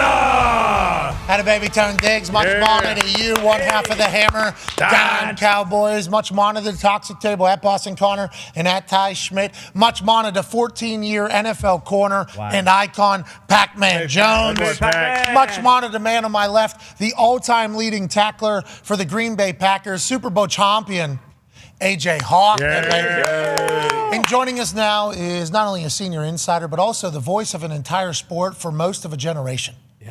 He's a friend of the program. He's a man who knows everything. And he predicted that this one rule change that was implemented into the Major League Baseball system this particular year would change everything, would make the games more exciting. They have been. Not as exciting as the University of Indianapolis Greyhounds baseball games that had a final score of 24-23 yesterday. But the game's been 30 minutes shorter. It feels like interest is at an all-time high, and it's because this man's big brain is a part of it. Ladies and gentlemen, gas it up. Jet Passing. How you doing, Jeff? Doing great. Hey, Connor. Okay. Where are the diamonds, you moron? Honestly. It's a good idea. We'll see what happens. Put it on. Let's see the brooch. No, I thought it worked for a tie. Well, you want to have a blood diamond? Oh, you want to be the martyr here? Put them on. Do it. Someone gave you diamonds. No, Jet, I'm not just some clown, okay? I'm a clown. Listen to of course anybody. Okay? Hey, Jet, how about that Pac-Man getting diamonds for the crew here? That's a big-time gift. Yeah. I was going to say, that's a dude right there. That's someone you want to have in your crew. It's a great addition to the show. I love it. Thank you, Pac. Pac-Man. What happened with Connor, you think? What's the deal with this guy? Yeah, what happened, Pac-Man? Why don't you tell us? Connor's a mark. He is. There you go. He is, isn't he? There you go. He is. He's going to look fantastic, as we all are, because of the gifts that Edgardo, Pooch, and Pac-Man Jones obviously did for us. We're very thankful. Let's talk to you, though, Jet. You look really good. Were you on TV today? Do you wake up, the hair looks fantastic, or are we mid-hits right now? Because baseball season, there's games, every single day? Every day. For the next 7 months or whatever. Now. Are you always on? Are we doing TV today, and what are we talking about? No TV so far. This is just for you, Pat. If I come into the program, I want to make this the baseball program. I want to look good. You look good. You feel good. You talk good. I mean, we're going to have an at bat now that AJ's back here. Everything's just lining right up. No, we're not doing that. I was just letting you know that we are a baseball program. We had a D2 baseball player in the Thunderdome just yesterday. We talked to Brady Ware, the man who hit for a cycle and threw a no-hitter in the same damn game on Friday. They won 24-23 yesterday. Is that going to start happening in the MLB? And if that's the case, baseball is at an all-time high, right? Yeah, I don't think we're going to have any 24-23 games in MLB. We're a lot likely to have a 1-0 game. The pitching in baseball this year has been awesome. And, I go back to the 1-0 game down in Miami about a week and a half ago. And Sandy Alcantara, who was the NL Cy Young winner, went out and pitched an absolute gem.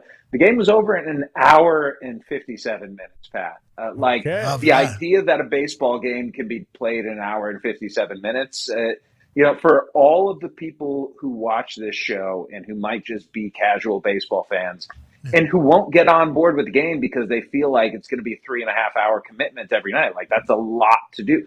It's not that way anymore. A fraction of games have lasted 3 hours this year. The average time of game is 2 hours, 38 minutes. And so the investment to be a baseball fan right now is as low as it's ever been before. And once you start watching, you get hooked because it is truly a great game. Jet, what group of people, I guess, embrace these rule changes that have made things much faster? Are there certain pitchers that are pissed off? I know I've seen Bryce Harper made comments a couple weeks ago. Who is not completely on board with all this? Bryce hates it, AJ? Is that what you're saying?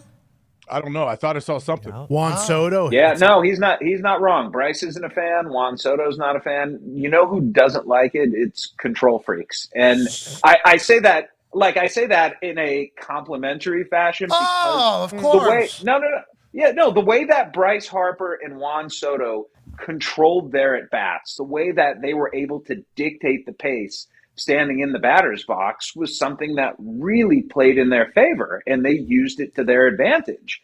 And when you have this situation, it's not the pitcher dictating anymore. It's not the hitter dictating. Like, the clock is the god in baseball right now, and it tells you if it's down to 0-0, then you're going to have an automatic ball if you're a pitcher. And if you're not staring at the pitcher at the 8-second mark of the clock, you're going to have a strike. And so it's another element to the game that I find fascinating because they got to adjust. And if you don't adjust, you're going to be penalized for it. And players understand it's a lot easier if you're a hitter to hit on a 0-0 count than it is 0-1, just as it's a lot easier to pitch if it's 0-0 rather than 1-0. Is that what everything I'm doing right now? That is potentially before a ball is even pitched, right? Mm-hmm. And you're not. You would have you would have had 3 violations in the time that I answered that right there. But I'm saying old baseball, that would be how Bryce Harper would control that whole You're thing. not even being excessive in old. Oh yeah. Like the pitcher has to mentally sit there, pitching against a good hitter, right? Yeah. Harper's obviously home run derby winner. Yeah, former MVP. So he's doing this before a ball's even pitched. He's made that pitcher think 4 different times already on when he wants to put his pitch, so the anxiety potentially building. And in that particular sport, all you need to be is just off a little bit and fucking ball's gone, right? Yeah. So it's a massive disadvantage for guys that used to play head games in the batter's box. Is that what you're thinking? It could be, but you also could use it to your advantage too. That's the beauty of the clock. Like, if you're a pitcher, you can come set extremely quickly and be ready to throw a pitch and then wait and wait and wait. And then the next time you get the ball, you can come set extremely quickly and go. I mean, baseball is nothing more than the attempt of one person to disrupt another person's timing. Like, it's all a timing game. That's the only way that you're hitting 95. It's if you're on time. And that's why pitchers, you see Nestor Cortez with the Yankees doing it, Johnny Cueto with the Marlins. That's why you have these funky deliveries, because if you throw it one way one time and then the next time it's a little bit different, then guys are going to be off by a little bit. And the clock still allows for that. It just doesn't allow for it nearly as much as it used to. Okay, one baseball question for me before the boys have theirs, and I know Pac has a question for you as well. Excited to hear you talk about baseball and fashions that I don't know, because I haven't watched a fucking game yet, except for the fact that the cruise missile broke his leg. Clutch is back in Pittsburgh. Cruise missile broke his leg. I saw that clip. I haven't talked about it. Let's talk about another team that I picked up last year because the fucking Trumpets. Okay, and I know Edwin Diaz obviously had that misfortunate incident at the World Baseball Classic where he got hurt in a tournament that obviously doesn't affect anything in the MLB after getting paid, and he'll be out. Freak accident. It's a shame he's gone. I was asked to ask you from a man named Michael Cole, who's a Mets fan, how come we have a massive salary cap, the biggest in all of sport, and we have the same exact team we had last year, and we stink, I believe is his question. How did that happen? Did everything backfire for the Mets? They don't have any hitting. I guess they didn't address that when they spent all their money. There's a dog barking. Is there any of those in the Mets lineup without Edwin Diaz? He seems to be actually distraught, and I am too, because that owner went all in. We need teams that do that to have success, so other owners want to do that in all sports. No doubt.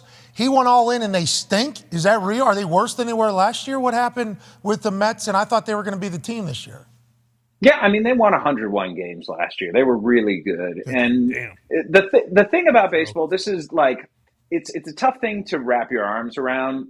I don't really get a great sense of how good a team is until June. Oh, so he's being dramatic. Michael Cole's being dramatic? Is that say it? Oh, a Mets fan being dramatic? I've never seen that. Oh, Cole! Yes. Hey, Cole!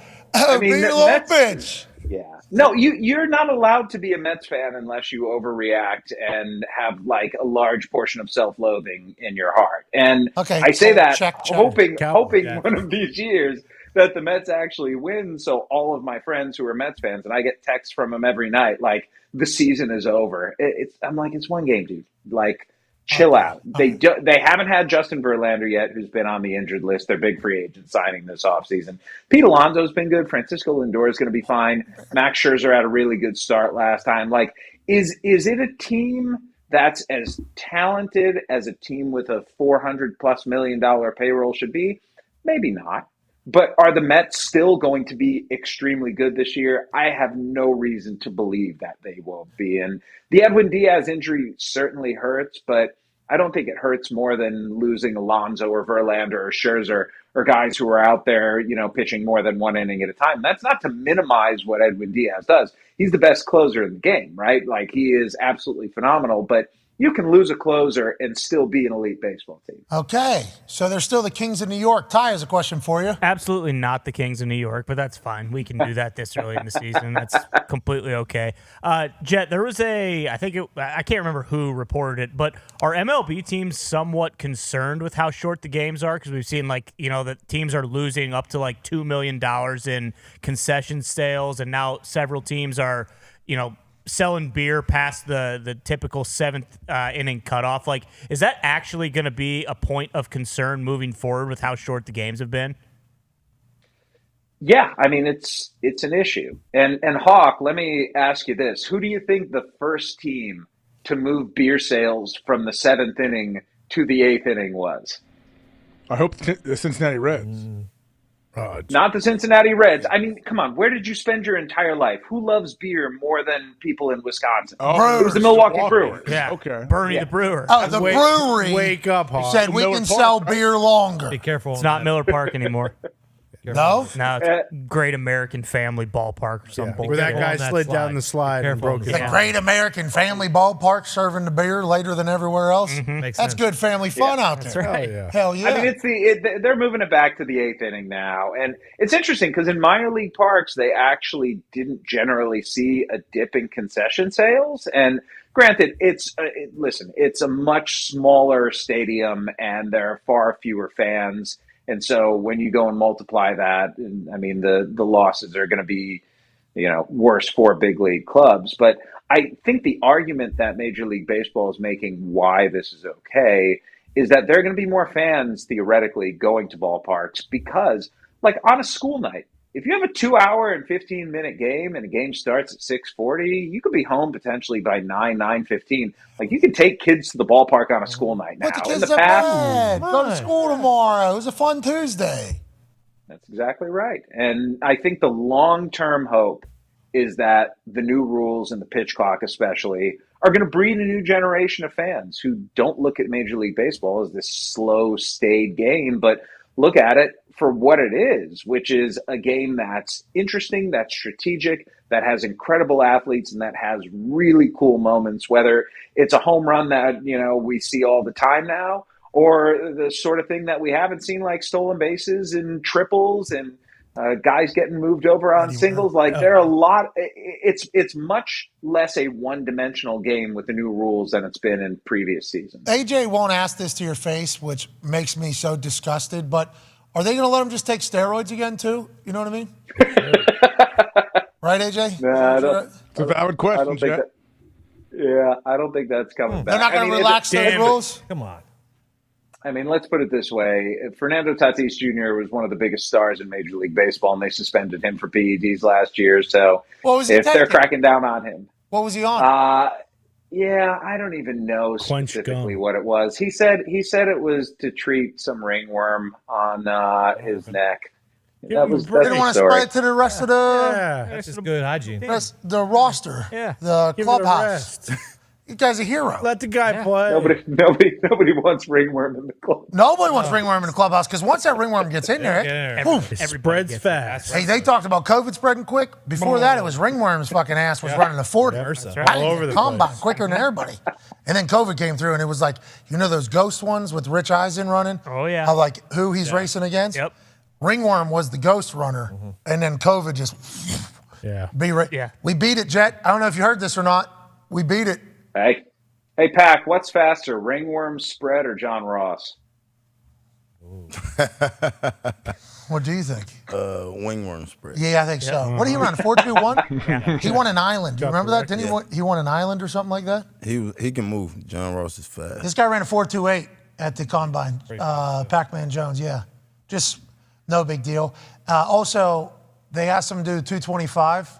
He got under it, lifted it one time, and then put it back and said, okay, and then walked off. Mm-hmm. This dude's fucking unbelievable athlete. Would you ever play baseball? No. Why? Because it's too boring? Yeah, too slow. See, there's a guy. Could potentially have played baseball. Now with the pitch count, I could. Yeah, there's a little bit more strategy, too. Have they been using it as strategy? Is there like... Who's been the most efficient strategizer, you think, as a pitcher, who has maybe put a little pressure on somebody and then switched up the clock? Is there anybody that has been notably different than everybody else? Yeah, I mean, Max Scherzer was excited to try and go out and do that. But I think the strategy, the way that it's played out, actually has been more on the offensive side. Like, you're only allowed to make pickoff moves twice for every batter. And so stolen bases, Pat, are up 47.9% year over year. Like that. Here we go. And teams like the Baltimore Orioles and the Arizona Diamondbacks really have been taking advantage. Like, athleticism is paramount in baseball now. You can't have just a bunch of fat guys loafing around on the field hitting tanks. You need athletes now to go out there and to cause chaos on the bases. And the Orioles are our favorite team now because the dong bong that they have. Yeah. Oh, yeah. And the sprinkler and the sprinkler that they're doing, obviously. The Baltimore Orioles are completely embracing modern baseball. Is that what it sounds like? And we should love them? Yeah, I think you should love them specifically because of they're trying to call it the Homer hose. You can't call it a Homer hose. It has to be the Dong Bong, right? Mm-hmm. Yeah, or the hammer hose. Yeah. You know what I mean? Be sweet. You just hammered a Homer. Maybe it's a hammered Homer hose. Well, got to be Dong Bong. Dong Bong. Got to be Dong Bong. Gotta be Dong Bong. And I assume they mentioned that because that's what they call it amongst themselves. But whenever they do interviews, they have to go, the Homer hose. It's not a dong bong. Yeah, obviously we don't want to call it Dong Bong, but that means they are calling it the Dong Bong. Right. So we should call it the Dong Bong? I mean, I would expect no less of this show. Like, I feel like if you're not calling it the Dong Bong, then you're missing an opportunity here. I seen Shohei was doing something sweet, too. It feels like baseball is getting more entertaining. Is that something that they're leaning into more? Yeah. Actually, let me ask you guys this question. Does any sport right now do celebrations better than baseball? I mean, if you celebrate in the NFL, you get 15. If you dance for 5 seconds. UFC was Buckos of sweet some sweet Oh, celebrations. yeah. You know what? Adesanya celebration actually was it was so good. And talk shit to a kid afterwards. Mm-hmm. Yeah, I fucking love that. Yeah, and then they all get to cut a promo afterwards. Yep, that's right. Which is good. Anytime you get to cut a promo after you do something very successful. But we're talking team sports, I think, is what you're referring to, because it's a little different animal with the rules. You're right. It does feel like baseball is a little bit more wide open. But it wasn't that long ago where guys were celebrating and people were getting pissed off about it, right? Pimping home runs. This is bullshit. Can't do it. Like actual fights were starting, right? On the field. Is it like a different generation now? They're kind of encouraging, having fun while playing your sport, being entertaining while playing your sport. Is that being promoted? Totally novel concept, right? Yeah, of course. Like I feel like the fun police has retired, and if you're if you're the hardo coming out now and saying no, don't do something that's entertaining or enjoyable or don't celebrate, then you're going to be shouted down. It's a different time in baseball now. I think Major League Baseball has started to understand how important it is to actually sell the entertainment value of the game. Even if the game itself can be, with the pitch clock still, can be slow at times, the people don't have to be. And so when you go out there and you hit a home run and Shohei Ohtani is putting on like a war helmet and walking around in the dugout, or, Brewers have a cheese head in their dugout. Every team celebrates home runs a different way. And they're celebrating when you're getting to second base, the Dong Bong. I mean, these are things that we're talking about right now. And isn't that what you want for your sport? Like, you start talking about those ancillary items, all of a sudden you're going to start paying attention to the game itself, and that's when you fall in love with it. Oh, now you're a part of the conversation. Okay. It happens in some places. The NFL tried to do it, and it was not very well received. Everybody's like, why the fuck are you taking, entertainment out of it and fun? People want to see people enjoying themselves as opposed to it just being a profession, because when it's just a profession, they don't care enough. Well, there's actually rules against you showing that you do care. It is, I think too many people kind of have their hands in the pot sometimes. Feels like MLB's got it kind of figured out. Pac-Man has a question for you, Jet. Go ahead. I think in baseball, too, there's the fact, Pat, you have 162 games as opposed to 17 in the NFL. Every one of those games in the NFL has a lot of meaning. In baseball, you lose a game, like that's going to happen. You're losing, even the best teams are losing 50 games a year. And so you have time to go out and have fun. Well, and also you're losing when you're in the batter's box too, right? Like there's a lot of adversity that you got to battle through. Whenever you have success, you should enjoy it. Good for baseball, kind of acknowledging that and moving forward. Pac-Man, sorry about that. Jet, my question is, the pitching is so good right now with the pitch count. Later on during the season, do you think these pitchers will be able to perform the way they're performing now? Because there's not too many runs they're giving up right now, and it's early in the season. Yeah, I think that's a very reasonable question. And one thing we don't know quite yet, but has been an early trend, is that the older pitchers are struggling with the pitch clock a little bit. They haven't been quite as effective, and maybe it's because the downtime in between pitches that they used to have to recover, they don't have anymore. And so how is that going to play out over the course of an entire season? I mean, the beauty of HGH going to be a quicker recovery time, right? You just said it, not me. Yeah. I mean, that's what I just heard. Jeez Louise. I mean, I think one of the beautiful things of this 2023 season is that we just don't know. And so getting to see a story unfold before our eyes with twists and turns and things that we can't predict are going to happen, I think that's a great part of the year. And baseball, has fallen into some predictable cycles in the past, but I mean, hell, could anyone have predicted the Tampa Bay Rays were going to start off 11-0 and be the most dominant team in baseball with a payroll like 1/7 of what the Mets have this year? Like, it's amazing to see what they're doing. Or the Pirates just sweep the Red Sox. Yeah, that was crazy. Full sweep, and I think we're way above 500 right now. Yeah. Anybody with probably 10th of what the Mets payroll is? I mean, let's go baseball. Exactly. How about it? Let's go baseball. 10 Diggs has a question for you, Jet. Speaking of the old Buccos, we lost one of the greatest young stars in the game, and Jay Bay's another great young star. But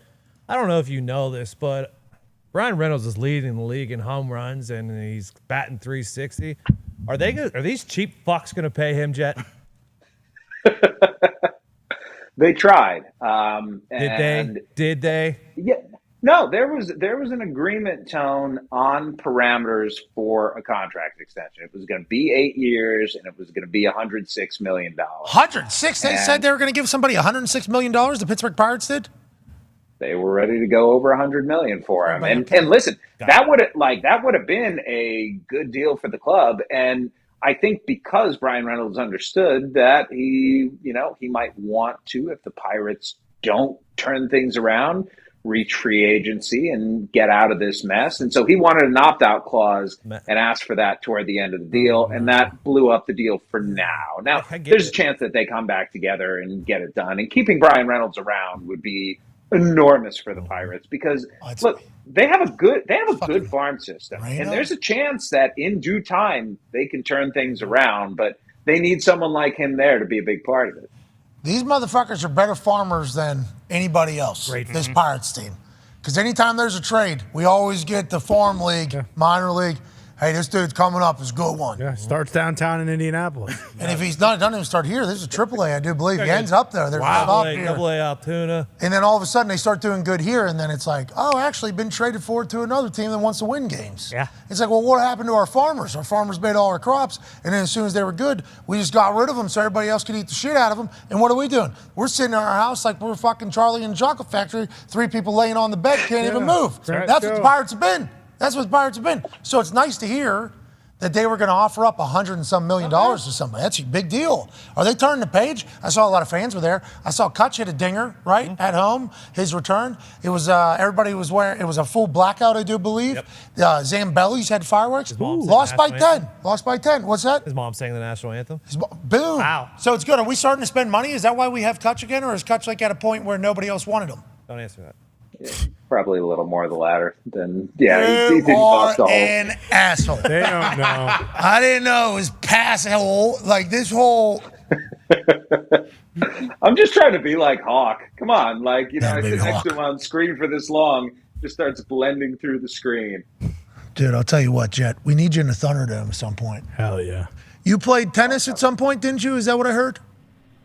Yeah, I'm gonna whip your ass at pickleball. It's gonna be fun. Well, this isn't pickleball. This is Thunderball. Jet, be different, careful. Tread carefully here. Jet, I never played tennis. Okay, I never had a created coach. this game. Yeah, and it's a game that was created in a building in which, we frequent on a regular basis. So there's always going to be a little home cooking in there. Yeah, it's all well and good. You Still play gonna this kick your game? ass. You play this game? Pickleball? I can. I have, and I have confidence in my ability to come in and kick your ass. So yes, that's going to happen. Like listen, put it up.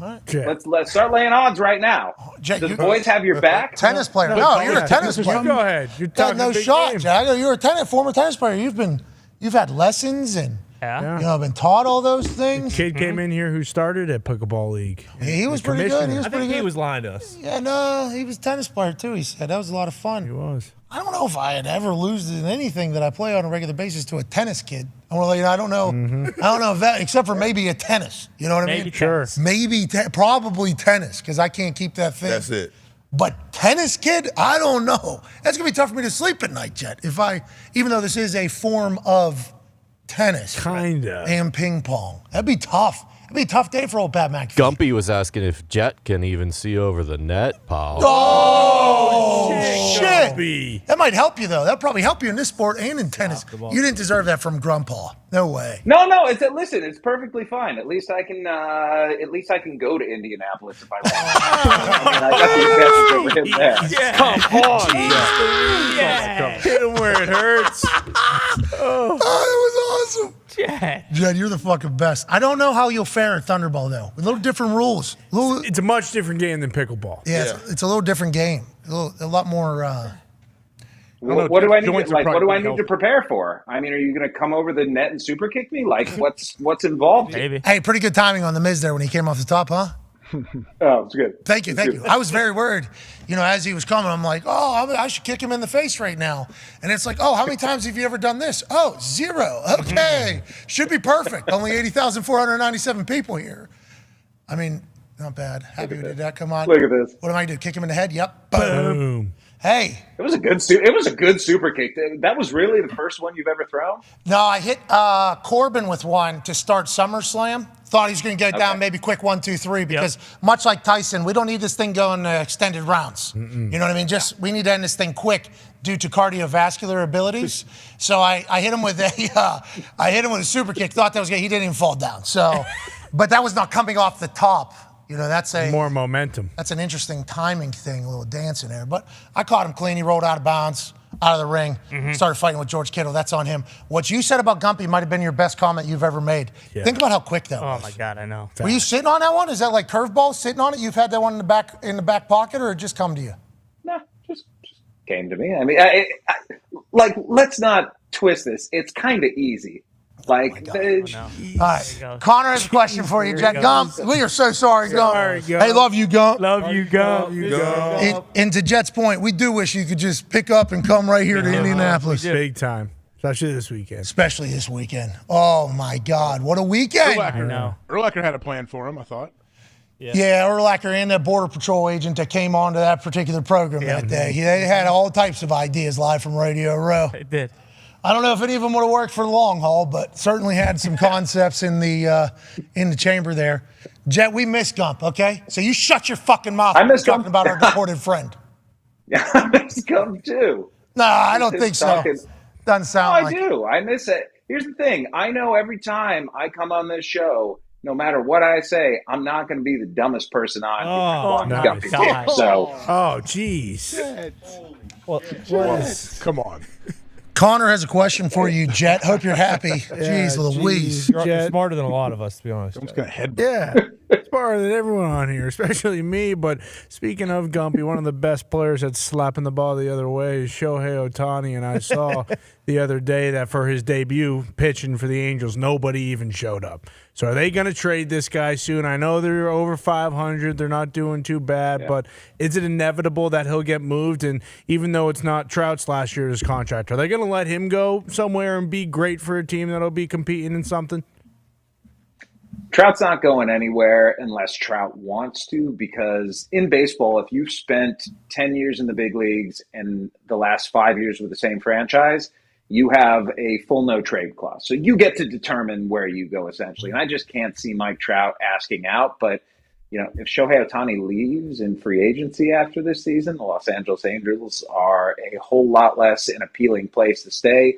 As long, Connor, as they are in contention, like even reasonably so, I don't think Ohtani's going to be going anywhere. Okay. He just means so much to whatever franchise he's with. I mean, he's the ultimate cheat code, right? He is 2 players in one. You are limited to 26 players on your roster at any given time, except with Shohei Ohtani, he's like 26 and 27. He is and 28, right? Am I right? What? Yeah, 28. 3 guys. What? 1 guy. That's crazy. Well, he's got the translator, too, so 4 guys. Yeah, exactly. Yeah. 1 guy. Unbelievable stuff. Jed, who's going to win it this year? I picked the Atlanta Braves to start the season. I'm going to stick with them now. They need to get Max Fried back and healthy, but that lineup is devastating, and the bullpen has a chance to be really good too. And if the rotation, Kyle Wright is back right now. Oh, did I disappear? No, you're back. Sorry, we had a little. Yeah, there you go. Technical snafu. The Braves have gotten off to a good start, but look, I hate to keep bringing up the Rays, and I want to make this point for you because I think it's an important one. It's not just the fact that they're 11-0, Pat. The Rays have like the same level payroll as the Pirates do. They have the same situation with TV rights. Thanks. They have their a best guy much broke his worse leg at home. A much worse stadium. Much worse. The Pirates could be what the Rays are. Anyone can be what the Rays are. The Rays just do things extraordinarily well. They do drafting well. They do player development well. They do scouting well. Of the 26 players on their roster, they've gotten 16 of them via trades. They have signed only 2 free agents of those 26 guys, and only one of them to like a big league deal. They brought in Jason Adam, a reliever who was just on the scrap heap, and they signed Zach Eflin for $40 million this offseason. That is it in terms of free agents. It shows you don't need to have great spending to necessarily be great like the Rays are. Okay. You just got to be damn good at everything you do. I hope they lose. I hope the teams that spend all the money win. That's what I hope happens so that other owners feel obligated to do it. But congrats to the Rays for being able to get by without as invested of an owner. There you go, Tampa. That is amazing. I'm proud of him. Speaking of being proud, I'm proud of this man for everything he's been through. Ladies and gentlemen, to kind of send us out of here, guy's been deported. Gumpy. What? Gumpy, what do you got? Oh! What's your fucking deal, Jet? What's your problem, Jet? What's your problem, dude? I thought we were past this. How are we past this? You're still deported. Oh, okay, Jet. The opposite of past. Kick him when he's down, Gump. Do you need to be kicked any more times while you've been down? Absolutely not. What's this all about? Absolutely not, Jet. What are we doing, pal? Gumpy, serious question. When are you coming back? Because I feel like I need to make my Thunderdome debut. Don't want to steal your thunder, but if I can come in like that week and be there to celebrate with you, toast a couple of brews and have a good time. Like I'm excited for the possibility. Oh, Gumpy, you hear this bullshit? You're a good guy, Jet. You're a good guy. I would love that, Jet. Oh, I don't think he's telling the truth, Jet. No. That sounded like I'm telling the truth. Hey, if a joke is there, I gotta take it. But hold on, Gumpy can vouch for this. I have reached out to him multiple times saying, this sucks, I'm sorry, and you got screwed. So, I can talk shit a little bit, but it's from a good place. Jet, we actually need something from you, it sounds like. Funny enough. Doesn't it? Yeah. This will work out well, Jet. Yeah. Thanks, brother. Jet, you're a good guy. Yeah, Jet, you're a great guy, actually. It's amazing news. Gumpy, we miss you and love you, buddy. Love you too. Hope you're happy, Jet. That guy just got done crying because you kicking him whenever he's fucking down like that. Yeah, but Jet can make up for it very fast, Oh, very quickly. Tenfold. Yes. Jet, good news. I got a proposition for you, pal. I'll be sending it your way. Thank you so much for representing baseball so well on this program. I mean, Gumpy, this will harden him. It will. You're going to make him better. He needs it. Yes, he does. Yeah, the whole experience is hard. The guy painted ships for like 20 years. Yeah. I mean, he was just inhaling paint and deadly fumes. So, I don't know if he needs. His lungs are hardened. Yeah. He's, his moxie is getting harder. Yeah. His mind and his heart. Yeah, you're right. His soul. Mm-hmm. Hard as a rock. We appreciate your soul, Jet. Thank you so much for making time, and you're the best, dude. Thanks, boys. Always a pleasure. You still type shit during the season, or is that just off-season stuff? Oh, yeah. I got to go write a story right now, actually. So thanks for having me and giving me some inspiration as I put the words to paper. How long does that take? How many do you have to have a week? All depends on the week. I mean, I don't know if you saw this, but Salt Lake City, I just broke this a minute before I came on here. Salt Lake City wants an MLB expansion team. Ooh. And, That'd be beautiful. Yeah. Why not? Why, Ty, what, Salt Lake, you don't like it? No, thanks. They got the beautiful Jazz. city. Don't need a fucking baseball team in Salt Lake City. Balls will fly. Yeah, high Go up. somewhere else. Go to Des Moines.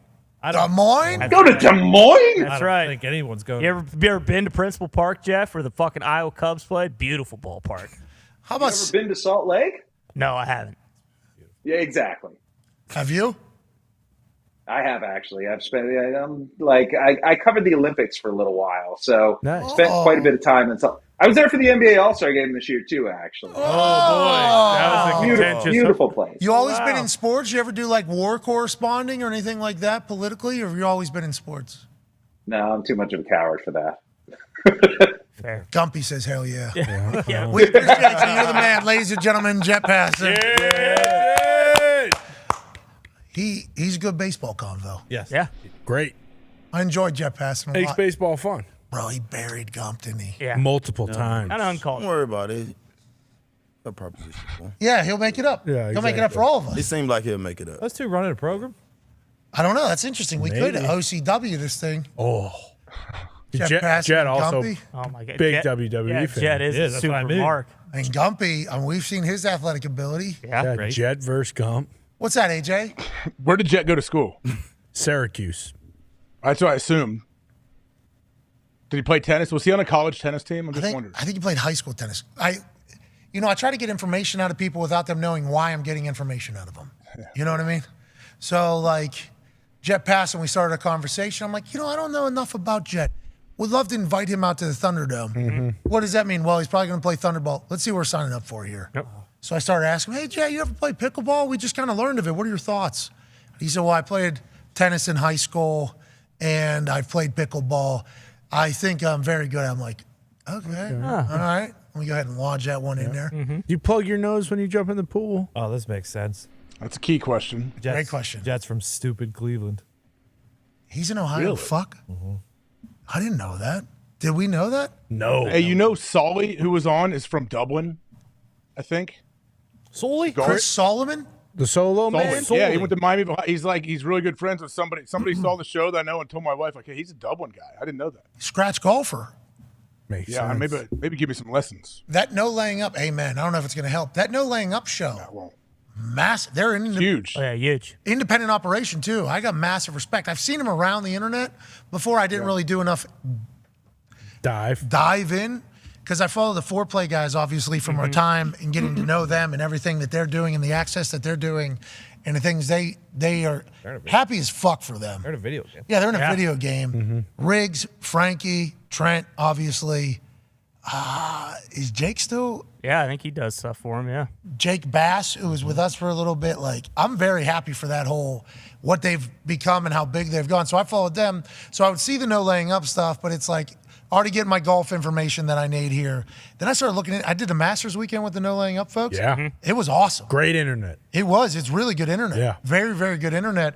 And they're a smart, independent business. I'm like incredibly pumped that he comes on the program, AJ. Like very. That's what. Well, isn't that what's cool? What makes it good? And what's cool about the internet and all these different platforms? Like these dudes love golf. They're super passionate about it. They're educated on it. They watch everything. So they just do a show. And so naturally it's going to be cool because like when someone is like super passionate or really cares about something, it makes, at least I'm intrigued to see, even if I'm not really entertained by what they love. Okay, so you ever watched any of those singing shows? All the great singers that are judging the contestant singers or mentoring the contestant singers, they say like, hey, you got to feel the lyrics. Like you got to like, you know what I mean? Like people can tell whether or not you really believe the story that you're telling or whatever. Like Alicia Keys, who's one of the greatest singers of all time, that was like her tips to like her people like, hey, you're a good singer. Now you just got to kind of start feeling what you're singing. I think Own it. You got to own it. Yeah. Yeah, and like believing, like that type of passion, I think, like shows through. Happens in talking too when people talk about shit. You can tell if people are interested or not interested. I think that's why the digital age of a lot of things is doing it great. And that no laying up pod, crushing. That was a great Masters weekend with them. Oh yeah, for sure. And Sully is the one. He runs the main account, so he's the one who's locked in, constantly, tweeting about, like, live tweeting the entire thing. All right, let's go to a couple phone calls on the 5 Energy phone line. We can't thank everybody enough for allowing us to do this every day. Hell yeah. Yes. Legit. Pac, it's been great having you out here. It's been great being here, brother. Legit. I mean, you ran out of power yesterday getting out here. Right. Yeah. Thought there was a chance that might spoil the drive to want to drive over here. Right back in it today. Brings a fucking jeweler with gifts. No big deal. We appreciate you, man. Honestly, genuinely. Appreciate the hell out of you. Let's go to some phone calls here. Let's go to Dizzy in Plumboro, Pennsylvania. Wow. Dizzy, who I do not know. Dizzy. What's going on, pal, on the 5 Energy phone line? Fat boys, how we doing? Keep it moving, Dizzy. Hell yeah. So, I just wanted to say congratulations to Nick on his wedding. Hey, baby. I've known him for a long time. Played with him on some teams, but he's a fucking scumbag because he turned me into Two-Face, hit me in the face with a slap shot one day. Nick, you know who Dizzy is? You remember this? I do. Now that you mention it, I do remember smacking some stooge right in the face with a slap shot. Dizzy. That had to sting. Dizzy, what a player, though, putting his face in the way for a team. Hell of a player. All right. Sorry, Dizzy. I think he was just going to say go Sorry about Mustangs. Maybe he was going to say go Mustangs. Right, that's what we always say. Nick, you aiming for this guy's face? He's on your fucking team. Shouldn't have been in the way of the net, dude. Get out of the way. That guy's from our hometown. He's been on multiple teams of yours. And you blasted him in the face. You had no idea who that guy was. Hey, anybody know Dizzy from Plum? I looked around the room. I said yes. Nick was, yeah, but you're lying all the time. No way. Yeah. Nick said no. Do you know who that guy is? Yeah, after the slap shot to the face, I remember that now, yeah. Do we know who he is? Do I know who he is? I'm not sure. You might. Hey, thanks for calling, Dizzy. Hey, baby, Dizzy. Way to go, Dizzy. Hope your face is okay, Dizzy. Let's go to Kane in Alabama on the 5 Energy phone line. What's going on, Kane? Is that your name because you sell Kane? No, that is not the reason my name is Kane, Pat. But how we doing, boys? Keep it moving, Kane. Hell yeah. Hey, Packers fan calling from down yonder. I had a question for Ty. Ty, given that Goody has closed the door on the Aaron Rodgers era, in my opinion, a little early, are we showing up with pitchforks and torches if we draft a receiver in the first round? From Alabama, let's not talk about pitchforks and torches, Kane, you know what I mean? But what you're saying definitely rings true. And I think before you answer that question, I think we should play a clip from Bussin' with the Boys of David Bakhtiari basically talking about the Aaron Rodgers Green Bay Packers situation. And obviously, Bakhtiari, good friends with Aaron, teammate of Aaron, still a staple of the Packers. Here's him talking to Will Compton and Taylor Lewan on the Bussin' with the Boys podcast.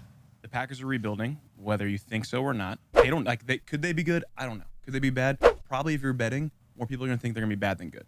Right? Isn't that fair to say? So then they'll be like, well, we're going to suck anyways. We want what we want, and we're not going to bend anyone, so we'll just eat it. Fair. Sell and retire, we'll pay you. We don't care because we're going to, if we're going to do it our way, it's going to be on our terms. If not, were we going to be Super Bowl contenders anyway? So we'll eat it. You can hang on the side, pay you your money, and then we'll suck anyways, get the picks. As compared to dealing him for something that you shouldn't have, you could potentially look like an idiot to not only president and the board, but everyone else around the league, thinking from the GM's perspective. Put yourself on the hot seat, and then potentially have your job come called to question. So I look at all these like ways you can deal it. I don't think it'd get that contentious. I do think they'll probably come to an agreement. He'll get traded. They'll get what they want, and then time will probably say whether it was who won what. But I'm saying I do think that could be a third option if things got so bad. You're right. I've Jets changed just my say, mind. no, we want this, and that's it, because we know we're gonna get them. Like, okay, well then somewhere else. Okay, so he's talking about the Packers just not trading him pretty much. My takeaway from it, and I said it immediately upon listening to it, Florio wrote an article this morning. He said the Green Bay Packers and they, and then as he was speaking about they, he inserts himself, we say these things, and everybody's overanalyzing. It's like, why would somebody who's been on the team for so long, who is now like OG on the team, leader, and staple of it, why is he speaking in the manner that he is? I think that's just how Bakhtiari speaks. You might know him much better than me. Should people look into that? And then what are your thoughts on Aaron potentially just being forced to remain a Packer? AJ Hawk, who probably has more information than anybody else on this entire subject.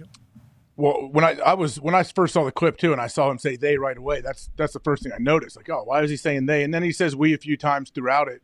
I wouldn't read too much into it. Like, oh, he's saying me against him. I took it as he's thinking like, hey, they as in the front office, they handle all of this. I'm a player. I have no say in anything.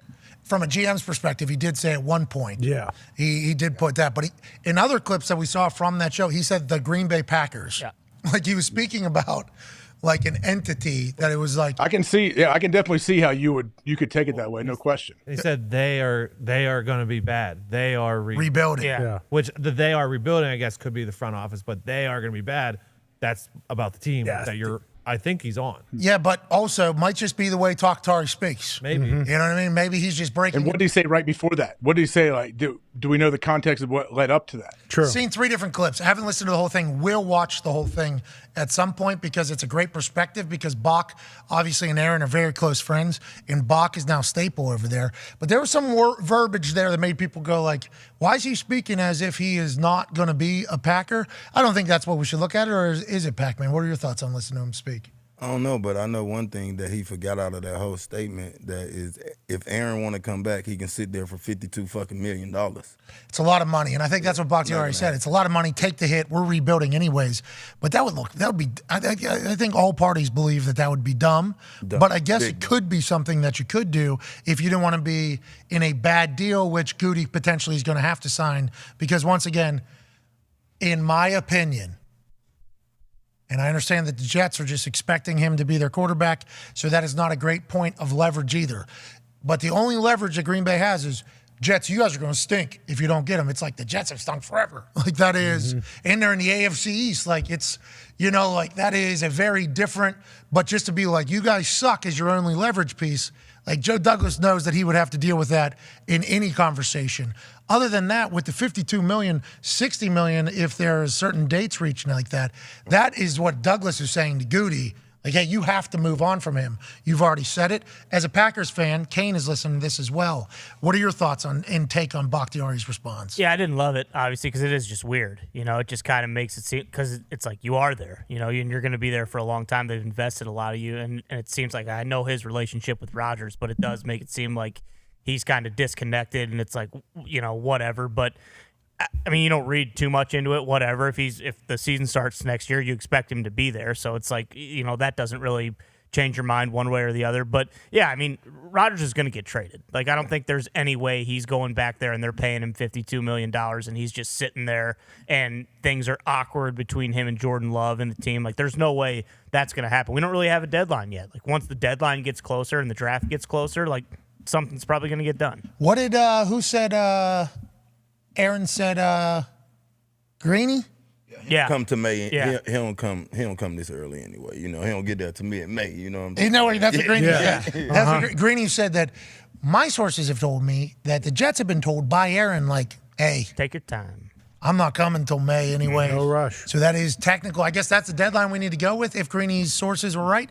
Do you know anything about that particular statement? AJ said, that's the first I'm hearing of it. Oh, yeah. But I think history does tell us, and every time AJ says something, we got to remember AJ's not lying, but he's potentially withholding. Right. Yes. So we got to kind of piece it away. So he was like, I think everybody publicly knows kind of where he's been. So is that an accurate assessment, you think, of when the deadline potentially is in the Jets' mind? I have no idea if what the deadline would be. But if you remember when he was on here, when he came and talked about the darkness and all of that, I asked him, hey, do you plan on going, like if you're in the Jets, you plan on going the off-season program that you haven't done a whole lot? And basically said, we'll cross that bridge when we come to it, I feel like. Has he given you an answer privately, AJ? Oh, you won't tell us, of course. No. No, I haven't asked him. Sounds like an altered truth. That is funny, though. Imagine if AJ led the conversation. Hi, Aaron. How are you? How's the Topanga Rocks doing? Okay. Also, you think about doing off-season workouts for any new team you're going to? Where's the mind at? No? Okay. Have you thrown any footballs? I saw you playing tag with Alan Lazard. Mm-hmm. No footballs? Okay.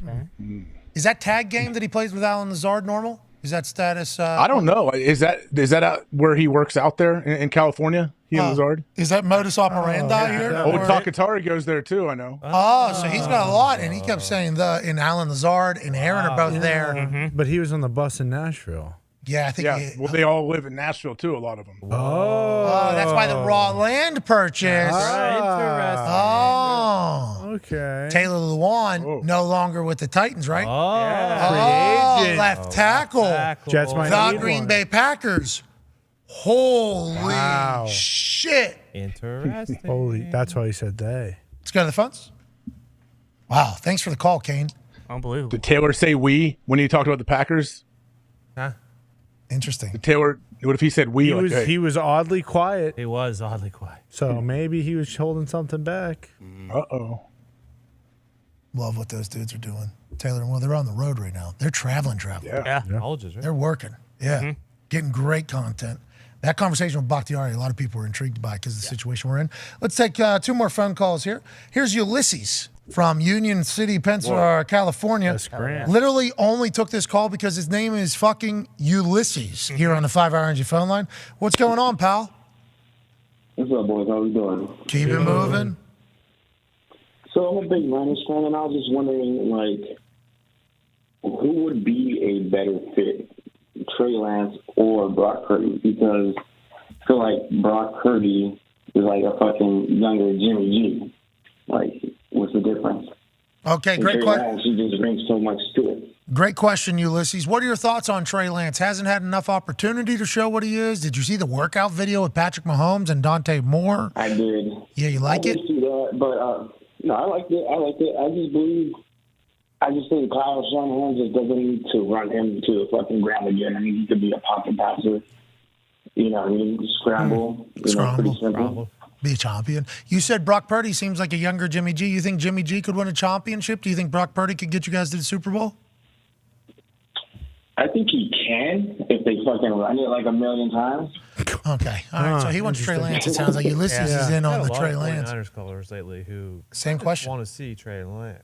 Well, they have nothing to talk about because they have no draft picks. And they was high on Trey Lance coming into the season last year, too. He was a third overall pick. Yeah. Traded the farm. Speaking of farmers, they traded the entire farm. And changed their mind on draft day of who they were taking. Well, allegedly. Allegedly, yeah. I mean, the Niners aren't thinking that, but that's already an issue if fans are like, hey, you can't have Shanahan run him into the ground. He's got to be a pocket passer because that's not why they drafted him. But he looked really good in camp, man. I had a chance to go out there and see him early on in camp, and he was the starter at the point when I was out there. Brock Purdy looked really good, too. I must say that. But I don't think he had enough time yet.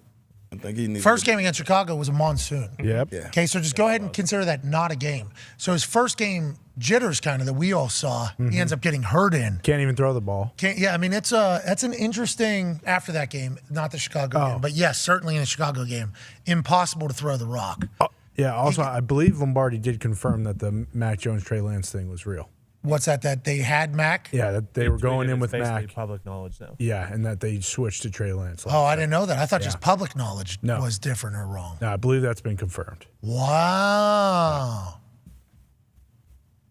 So that means we heard about it as soon as it happened? Yeah, I think From so. our source? I think it was Sis. Shout out. Yeah. What a draft day that was. AJ, this one, Draft Spectacular coming up.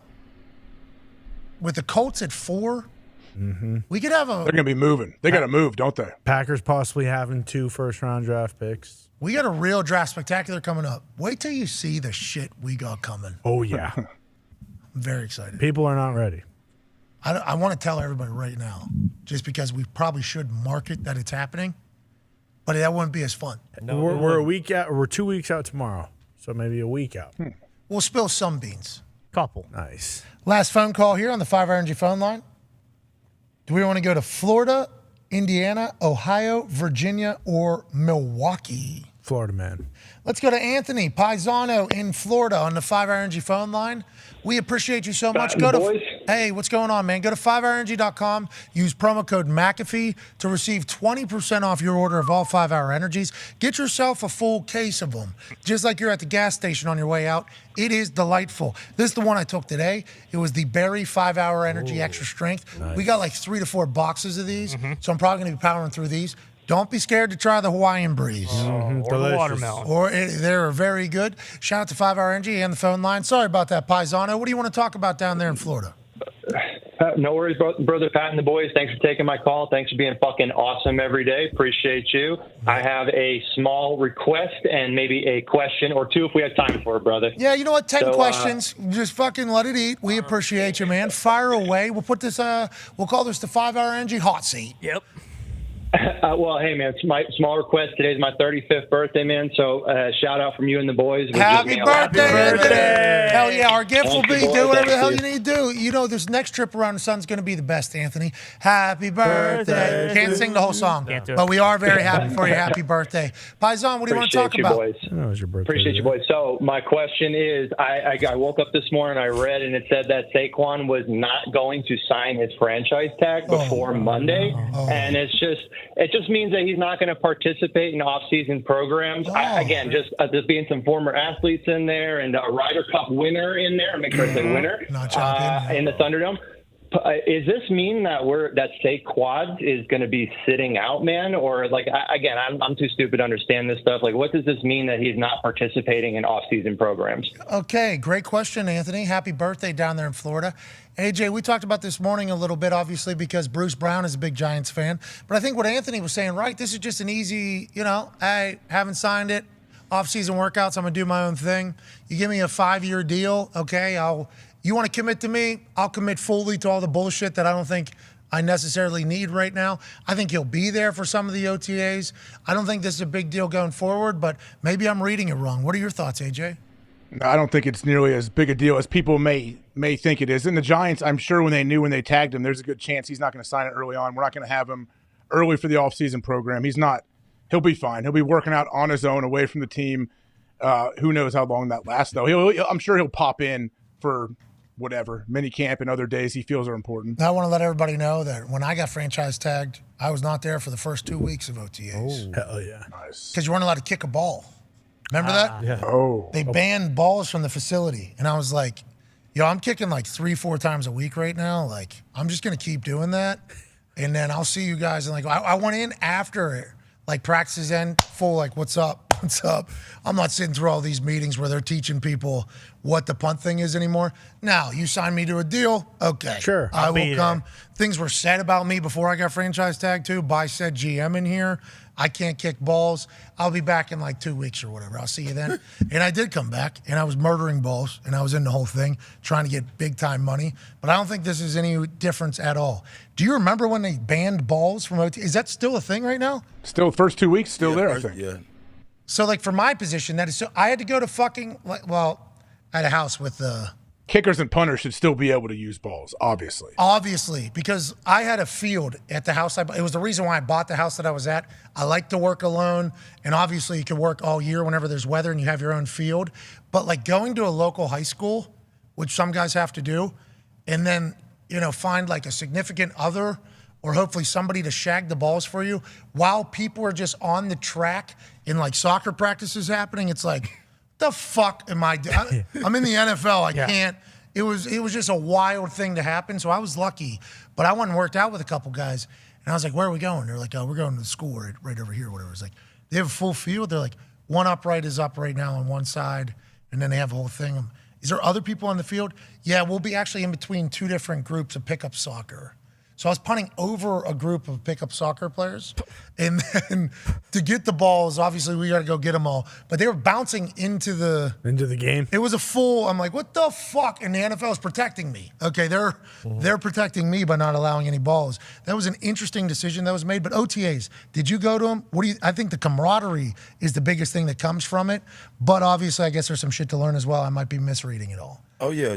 I went to OTA because I had deals done into OTAs. But this could mean that he's on the way to getting the deal done, or it can mean, hey, I'm gonna wait to come when I want to come. You know what I mean? Some guys get franchised because the organization is trying to work out a deal and just haven't had the time to hash through the whole deal. You get what I'm saying? So I don't think this a emergency look or nothing to be cautious about with Saquon, because this happens all the time. Congrats to Saquon, too. Saquon. Live your life, Saquon. Voluntary, too. Technically, this is all voluntary. Not technically. It is definitely voluntarily, and that gets forgotten a lot whenever people are talked about. They post. I think it was maybe NFL Instagram. They posted a video of him today hitting a fucking maybe 800-yard drive, just piping it down the Saquon? center. Oh yeah. What was he wearing? Like those short? Did he have shorts? Oh no, on? full golf attire. Looked nice, awesome. The legs, though, we wonder if he's working out anymore. Yeah, they look. Saquon might come in big. bad shape, if he doesn't do these first couple weeks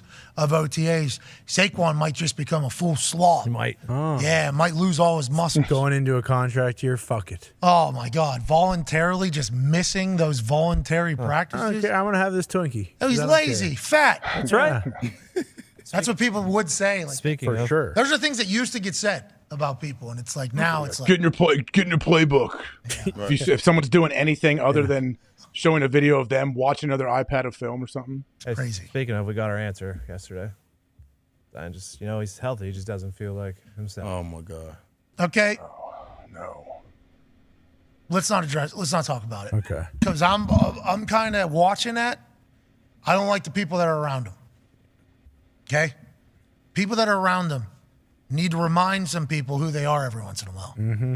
Hey, you're an alien, bro. You are one of one. One of one. You are more explosive than any human that has ever been your size before. You are a rebounding monster. You understand basketball well. Your jumper is good. Like those positive affirmations that can come from a family member, a friend, somebody on the team that can change an entire mindset before you get down into the dumps. Seems like it happens a little bit more nowadays. And obviously when people on the internet are just calling you a fatso, that could be tough. I'm not wrong. But I think it all leads back to Zion playing basketball good and realizing that he's still Zion Williamson. But to do that at the professional level, he's going to have to get in much better shape, and then he's going to get a chance to realize he's still fucking Zion Williamson. Oh, yeah. That's what I heard from the interview, is like he has forgotten who he is because he hasn't played basketball in so long. It's like, yo, let's get back into shape. Let's start living a positive life, and then you'll be reminded quickly of who you are. Kind of scary to think about that this could take place, though, and derail an entire career. Yeah, I hope it's not the case, but it sounds like he's broken, and who knows how long it'll take. But like you mentioned, too, like especially after a guy gets $190 million, if he's got a bunch of people around him who are just enjoying the fruits of his labor, like, are they going to fucking say anything? Like, hey, we need you to get back out. It's like, guess what? He's still getting paid, like, let's see how long this gravy train can run, and then maybe it gets real in a couple years when he still hasn't played, and they're talking about how, we may never see Zion play again. And those people are going to be out of his life by then. Hopefully. And then he's going to have to do full. And we don't know who's around him. And obviously mental health is a very real thing that we know a lot more about now. But it's like we need people to be telling Zion the same thing. The reason why we ask Shams every time we talk to Shams about Zion, and he hasn't played really, is because, like, Zion was a once-in-a-generation type human that we all kind of saw coming. And it's a shame that we've gotten to the point where it seems like he has forgotten that whole thing. And I hope it doesn't get too late. Let's get him back in there. Let's get him back in the gym. Let's get him feeling good. Let's get him back on the court. Yes. Because once he gets back on the court, he'll quickly realize, like, oh, I've been watching a lot of people who are really good at basketball. And he probably can start saying, oh, I can't do what that guy can do. I can't do what that guy can do. Oh, I'm not able to do this. It's like, Zion, you do something that none of these people can do. And you got to remember that. I think it happened with Shaq Leonard last year. Bingo. Was Zaire Franklin? Yep. Shaquille Leonard of the Indianapolis Colts, he was on the sideline because he was hurt. Brand new defense was instilled. Zaire Franklin, who's a great player, was playing in his position in his brand new defense because he had this injury.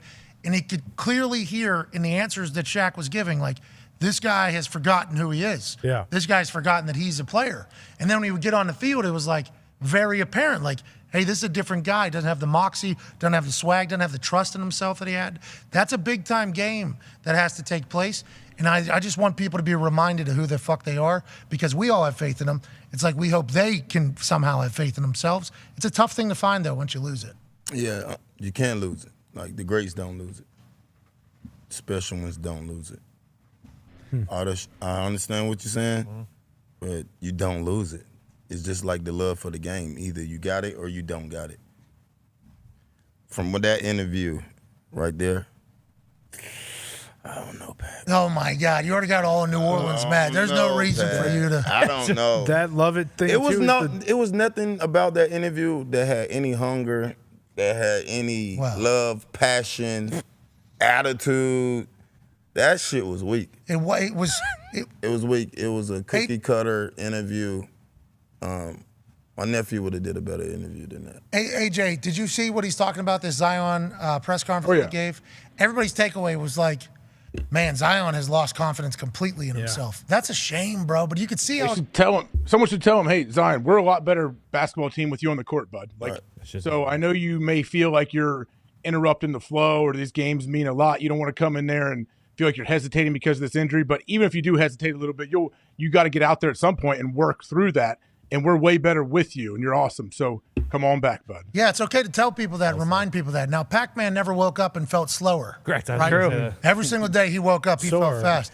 That's what corners have to have, though. That is a part of the position. Like, you have to have unflappable confidence that you're going to be able to make the next play. Yeah, and I'm going to talk shit whether I win or lose. And I'm going to feel that I'm the best whether I fucking win or lose because I feel that way. And you have to at that particular position. Like, I feel still that Connor is shitty as hell in pickleball, but he did win the last 2 games. Sure. 2 games, 3, right? 3 games, but it doesn't matter. Fucking 2 games. I'm not keeping count. But he got you a diamond thing. Well, kind of. But to his point about the whole Zion thing, like losing it as being like that great mentality, just happened with Ben Simmons. Like this has been Ben Simmons' career the last 3 years. He came in and everyone was like, "This is the next LeBron." He's 6'10" and he plays point guard. And then it just kind of fell off after he got a max contract. Hey, you got to keep your chickens in line and your mentals. Mm-hmm. Okay, and we just need Zion to keep both of those in control, and let's get the mental back to a spot where Zion is reminded of who the fuck he is. AJ, you're a dog. Go talk to Miley Cyrus. I tell my kids all the time, man. Like you see the confidence Miley Cyrus has in everything she does. Like she looks like she has not one insecurity. She doesn't care about everything. I'm sure she has real feelings and emotions, but she puts herself out there, man, and I respect it. She's a rock star. Yeah. You don't care. Miley's a rock star. Wherever she is, like she is going to be her. I feel like when I watch from afar, I'm a fan, but like I tell my kids, my daughter, I'm like, you own it. Like you own the thing. If you're going to the court, the field, whatever, it's your field. It's your court. Act as if. We need Zion to start doing it. Mm-hmm. You're a professional. You're a dog, pal. Hell yeah. Don't ever forget it again. We hope. All right, let's get the hell out of here. Tomorrow's a big one. Huge. Tomorrow's a big one. Last one of the week. That's right. And, you know, the last show for Nick before he had the piece of jewelry to his entire right. And as he's costume. finger fucking all those audio, he's going to have a ring. Oh, yeah. Bingo. Spinning that. Yeah, it's going to change a lot of. Bang. Doing this a lot. Yeah, I'm going to have to get in here early Monday, get some reps on the board with Well, especially with the with ring how on. Italian this wedding's going to be. His pinky ring's going to be smacking off his wedding ring. Yeah. Yeah. Full on. Yeah, sorry if you hear some clanking back here. It's just all my gold. Hell yeah. Makes sense. Last one tomorrow. Single Nick. Wow. Holy hell. Single Nick Thursday. That's what it'll be. Well, I'm married. Thursday. You get it. Bad.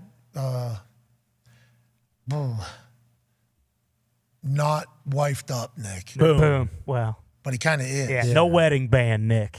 There it is. There it is. Yeah. Naked ass ring finger Nick. Never not. Last one. That was a great one, too. He always is that until he gets married. Yeah. Now he's no longer Nick, really. Nicholas. We got to start calling Nick. Proud of you, Nicholas. Or Frank. Thanks, Congrats, guys. Nick. Thanks, boys. Hey, Franklin Nicholas. Proud of you, pal. Hell yeah. I can't wait to see Big Frank. Yeah, that'll be nice. How about Big Pat, too? Beast. Pump for his speech. Is he speaking? That's I one. think so. I don't know. Oh, yeah. Has to. Has to. Dad of the Father of the His bride. tradition. Yeah. He's awesome. Father of the Bride's awesome. AJ, you don't know this because you're not coming and you didn't come to the batch party? Prick. Oh. Yeah. Okay, cool. We'll send your What about best. it? No, Really, no, we'll send your really- best. No. Thanks. Really nice gift. You're though. All right, Ass AJ. hat. We'll see you tomorrow at Nick's Ring Fingers Last Naked Thursday. That's right.